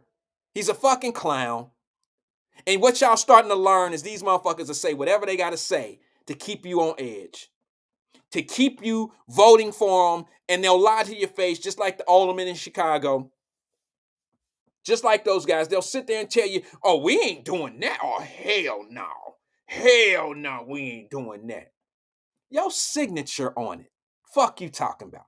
Your signature is on that. And you know it. You know you selected that building, and maybe you didn't select it per se, but your team brought it up in front of you, and you okayed it, Mayor. That's what you did. And then you're going to go to those people's meeting like you on code, and you're going to be like, well, wait a minute. This don't make no sense. This don't make no sense. We're not going to take a great building like this and give it to some other people when we can do so much in this community. Well, you didn't say that about the 53 million. You didn't say that about, what about the families that's living and a third of their check is going towards their rent and they're being displaced and they can't afford the groceries and the rent, the heating and all that is up. Have you considered coming up with $53 million for your residents, the people of New York? Have you considered that and giving them $250 per family member? Up to $1,000 on the EBT card? Have you considered that? Those same people will go to the same grocery stores, spend the same money in the economy, but you'll be taking care of your own people. What did the black lady say on the panel? What did she say? Oh, this is crazy. Everybody else take care of their people. See, this is where black people go wrong. I'm going to say it because nobody else says it. I said it when y'all got all the black people you wanted on city council in Cincinnati. I said, oh, it looks good. It looked great. But wait for them to have to make a business decision. You won't be put in first. It's going to be the business of the city that goes in first. And I'm okay with that. I understand that nobody gets voted in office. Black folks are the only ones that get politicians in place, and you expect them to do black people shit. We the only ones that do it. We the only ones that sit back and vote for people for identity thinking that they're going to take care of that same identity when they get in office. Sorry. The black lady just said it. She said, well, wait a minute. All the other communities do it. Asians get in there and do things for Asians. Latinos get in there and do things for Latinos. Now, I don't know how true that is, but what y'all don't understand is this. When politicians get in office, they do what they're supposed to do based on code. Bottom line. Bottom line. There's a story that's going on, and I'm going to end it on this. There's a story going on right now. I was going to play it, but I'm going to wait for when I come back from out of town. I'm going to probably talk about this on Thursday because there's some things I need to know about a lawsuit before I get on here and start talking about lawsuits and talk about what's happening in Cincinnati. Somebody dropped that clip in the Wyatt Live Messenger group. And in the Wyatt Live Messenger group, in that clip, it's Dr. Richie. He's a chaos agent. I can't stand this dude. And he a brother, and I hate saying that. But I don't like him because he's a firecracker. He talk about shit he don't know nothing about. He's a script reader. He's well-spoken, but he talk a lot of shit that he don't know nothing about. But in this particular case, he's talking about something that's right up my alley that I love to talk about. And I don't know if y'all noticed, but I think Stefan Pryor's been trying to tell people about this mistreatment of property taxes and tax abatements. And it looks like in Cincinnati,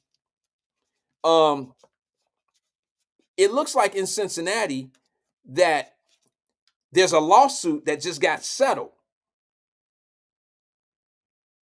Yeah, it's a lawsuit that just got settled about some tax abatements, right? I got some numbers I want to go over, but I'm gonna go over it while I'm out of town. While I'm gone away for a couple days. I want to look at this because it says that some black residents got settled in a lawsuit because of I don't want to say misappropriated tax abatements, but it's something to the nature of these tax abatements went to the richer neighborhoods in Cincinnati and not the poorer neighborhoods. Only 1 million went towards black neighborhoods of tax abatements, and like 180 million went to the white neighborhoods in Cincinnati. And then there's some numbers that I got to go over to make this shit make sense to some people. I'm not suggesting that it's not a valid claim or lawsuit. I'm not suggesting that at all. But I need to do the numbers to make it make sense that it might not be as racial. And I don't want it to be racial, nor do I want to deny that it's racial. I just want you to understand that I've done a show or two before, and I showed you that the home growth in Cincinnati and Hamilton County is not as strong. So you might be arguing black and white, but it might be about buyers. It might be about buying power. It might be some of that going on. You're talking about $5,000 is what you have to spend to qualify for a tax abatement. $5,000 is not a lot of money to spend on a house to get it up and going. Shit, you can't buy windows for a house for $5,000 unless you got a little small ranch house that got 4 windows in the front and 4 windows in the back of the whole house. That's $5,000 right there. So to say that you got to have 5,000 sitting around, you got to see the story first. To just have 5,000 just laying around to fix your house up, most black people don't have money like that. Well, that's not quite how it works. But him being the chaos agent that he is, he has to describe it in a way to make it seem like poor black people are being taken advantage of, when in fact it simply might be a little bit different than that. Okay, it might be a little bit different than that. And I'm going to go over it. And, they don't need my help. They got their lawsuit. They able to set the precedent out there of something that may not be what it is. And they were able to prove something. And I think the city of Cincinnati just wants it to go away before it turns into something that, Al Sharpton and them can get a hold of, and they can hold the city hostage. But my question and my comment, I didn't even talk bad about it. I didn't deny it. I didn't say shit. All I said was this. And it's relevant and it's important. All these years, they talking about from 2018, 2019 and all that old shit. So it don't really put the current administration on the hook of Cincinnati, like the new city council. They weren't there. But let's be honest. How many years have Democrats ran the city of Cincinnati? How many Democratic mayors have you guys had? So all these people that's falling under this, y'all treating black people wrong and on these tax abatements and this and this and that. How many Democratic administrations have let this happen to the black folks of Cincinnati who vote for them? That was my question in the comment screen of that article. I said, city of Cincinnati been ran for years by Democrats. And Democrats primarily get black voters. And now you got the same politicians that are setting these policies and giving these advantages to white people and all these people in these rich areas.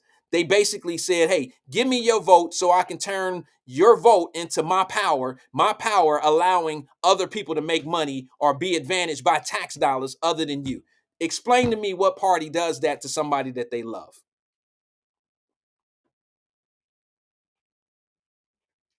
LaDonna, I think I did get that from you in the messenger group. I appreciate you. Thank you, sis. I want to give you your props for that.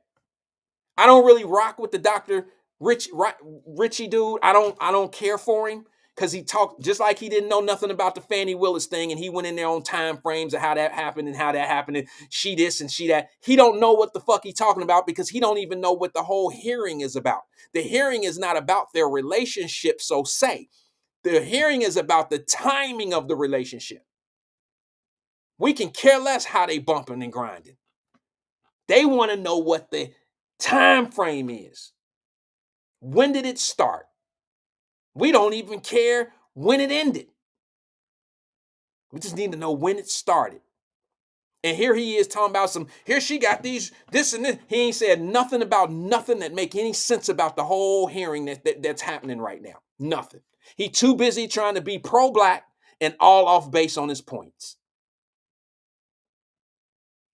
He started out wrong. But that's okay. Here's what I want to share with you before I get out of here. I'm at the top of the hour. I got 9 minutes.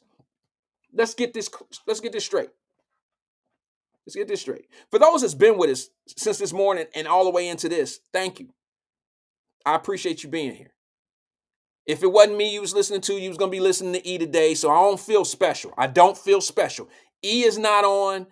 Y'all wouldn't be here right now if Emmanuel Livingston was on. You would be over there listening to his philosophy. You'd be over there listening to what he has to say, and I respect that. I'm cool with that. But I found an empty spot today in 2 places, and I wiggled myself inside of it because I won't be here for the next 2 days.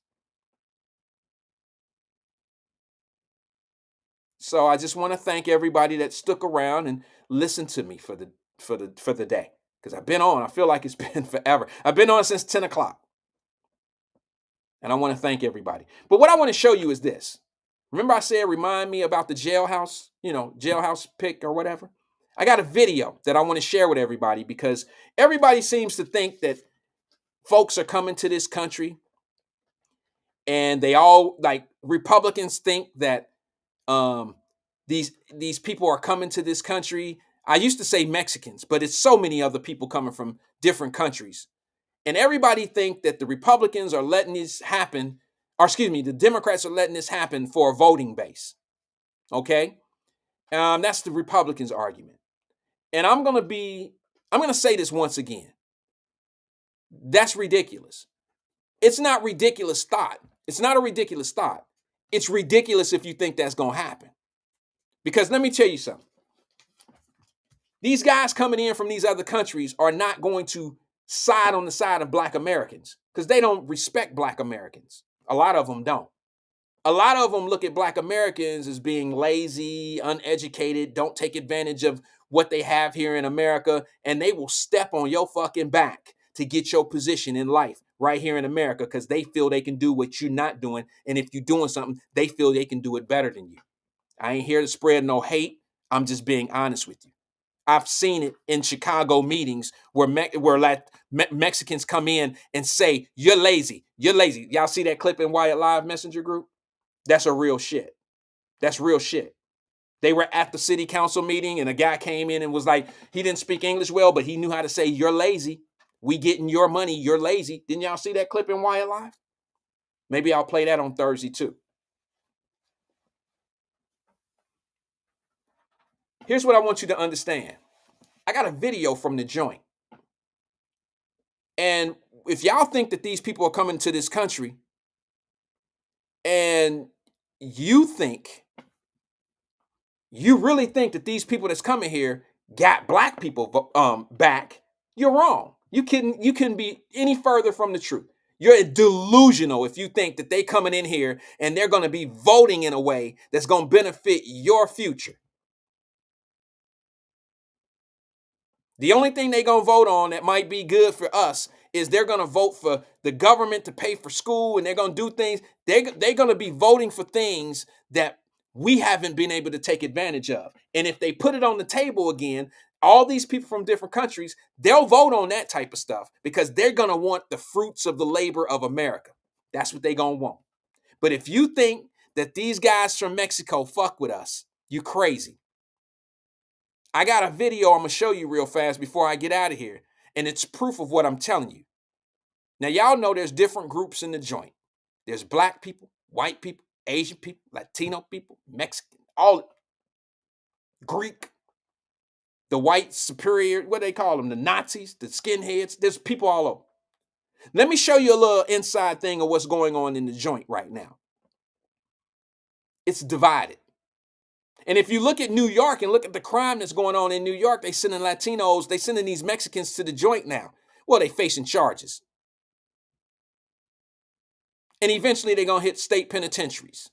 And eventually they're going to be part and incorporated in these gangs because they don't really have anything to do right now. They don't have school available. They don't even speak English that well. They don't have nothing. All they got is the American dream, and sooner or later they're going to wake up to it and they're going to do what they got to do to get to the American dream, like Tony Montana or someone else. Maybe they'll turn out to be a great congressman. I don't know. But my point is this. They're divided just like we are. They have no respect for you. They don't respect you, whether you like it or not, whether you want to admit it or not, whether you think I'm right or wrong. They don't. And the ones that are going to jail, they separate themselves from white people, Asian people, from black people, and they have fights in jail. And they defend each other like they in their own country. So this video I'm going to show you is another receipt of what I'm saying. I wouldn't say this unless I can prove it. I'm going to show you a video of a fight in the joint. This is an organized fight. This is a fight where each group is trying to show that they belong here and they trying to be strong. See, Twin and them guys understand what I'm about to say, what I'm showing you. They know what I'm talking about is right.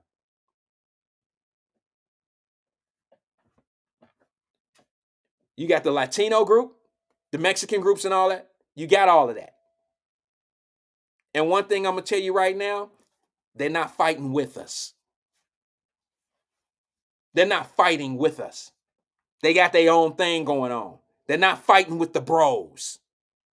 You got the white guys that fight the black guys fight the Latino guys, the Latinos fight the whites. And I'm about to show you what I'm talking about. This is a video inside of the penitentiary. The Mexicans don't even speak English, but they know the rules of the joint. The blacks are on the blacks. The whites are with the whites, the Mexicans with the Mexicans. Check this video out before we get out of here. My nigga Migo right here, man. I love Mikey. I love Mike.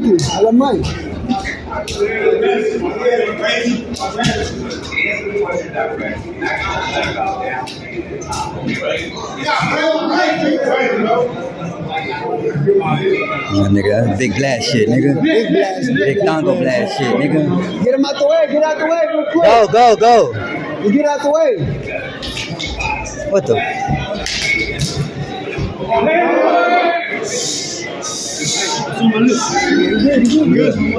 Big blast shit, nigga. There's my nigga. Get it, GP. Yeah, get up, man. Hey, y'all don't gotta run over there, bro. Y'all gotta do that running shit, dog. That's what we got spotted. Y'all chill. That's what we got spotted. I'm gonna chill.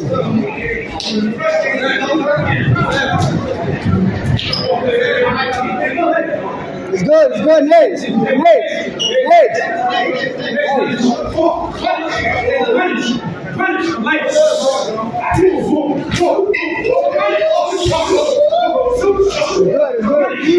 Dale, Catracho. Con la cabeza arriba, Catracho.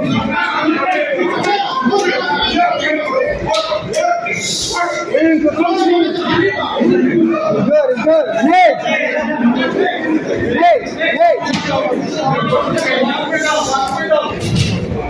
Ooh, that is, baby. Next. Good, good.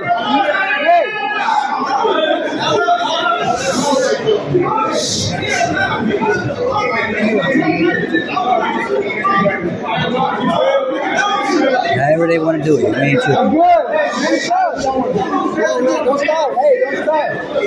Good. There it is again. Watch. They're going to drop him again. They're going to drop him again. Slip. Good. Hey, good. Good. Hey, ya Catracho. Hey, 12.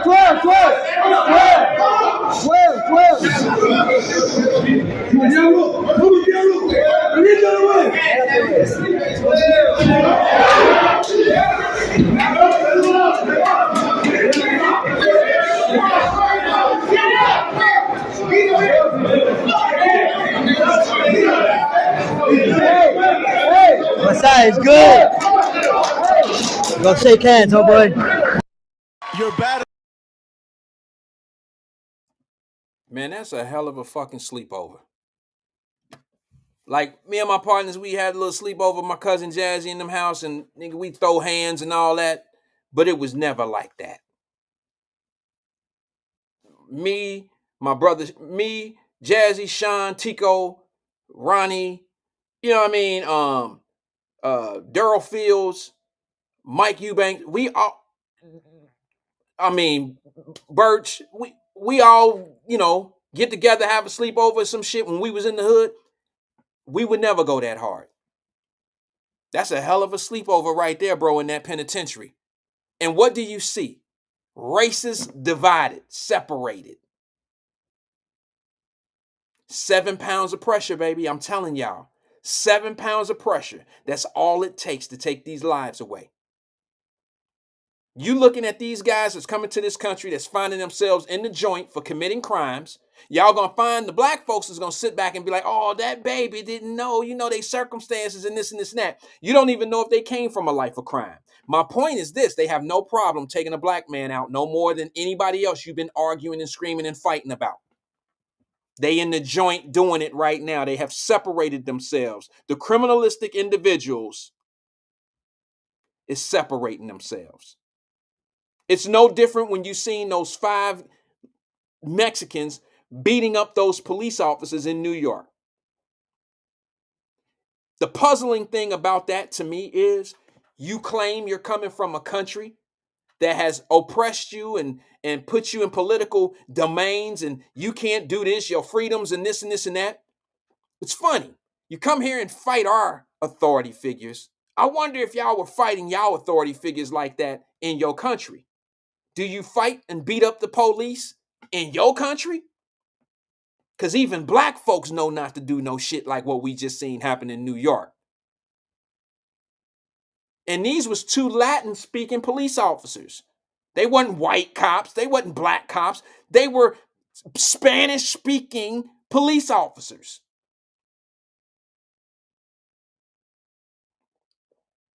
If you really think these folks are coming in and they're going to have black people's interests at heart, you crazy. And I piss on the politicians that are allowing this to happen. I can't say any more about it. It's been a long day, folks. That's my time. Peace and love to everybody. I won't be here tomorrow. I won't be here Wednesday. I'll see you guys Thursday at 1 o'clock. Peace and love to everybody.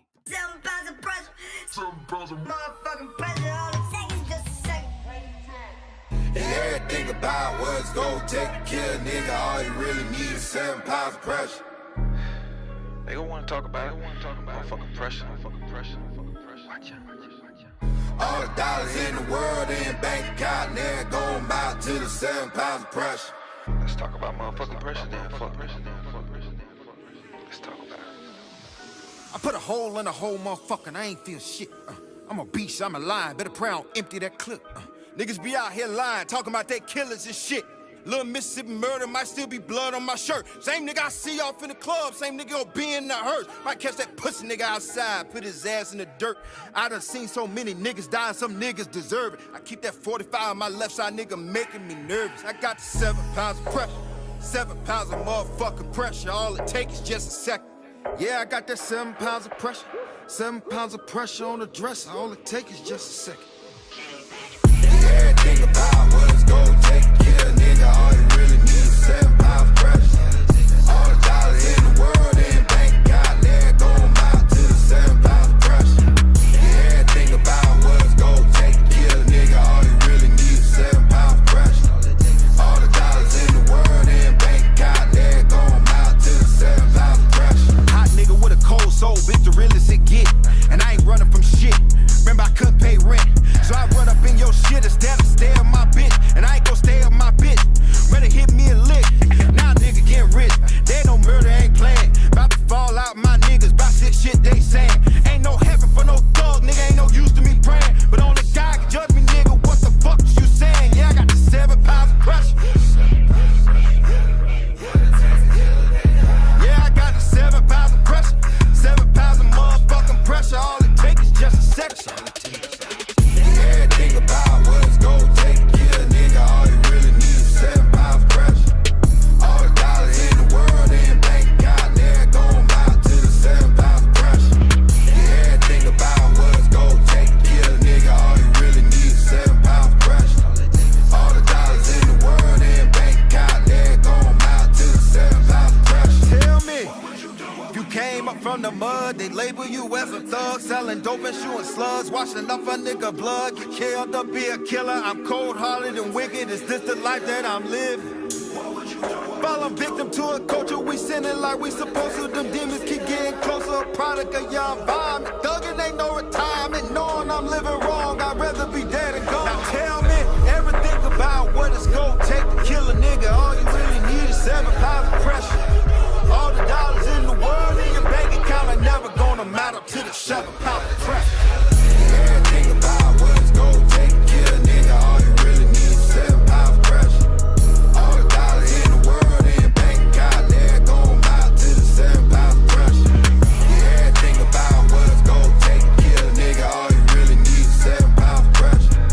All the dollars in the world in your bank account, there gon' out to the 7 pounds of pressure.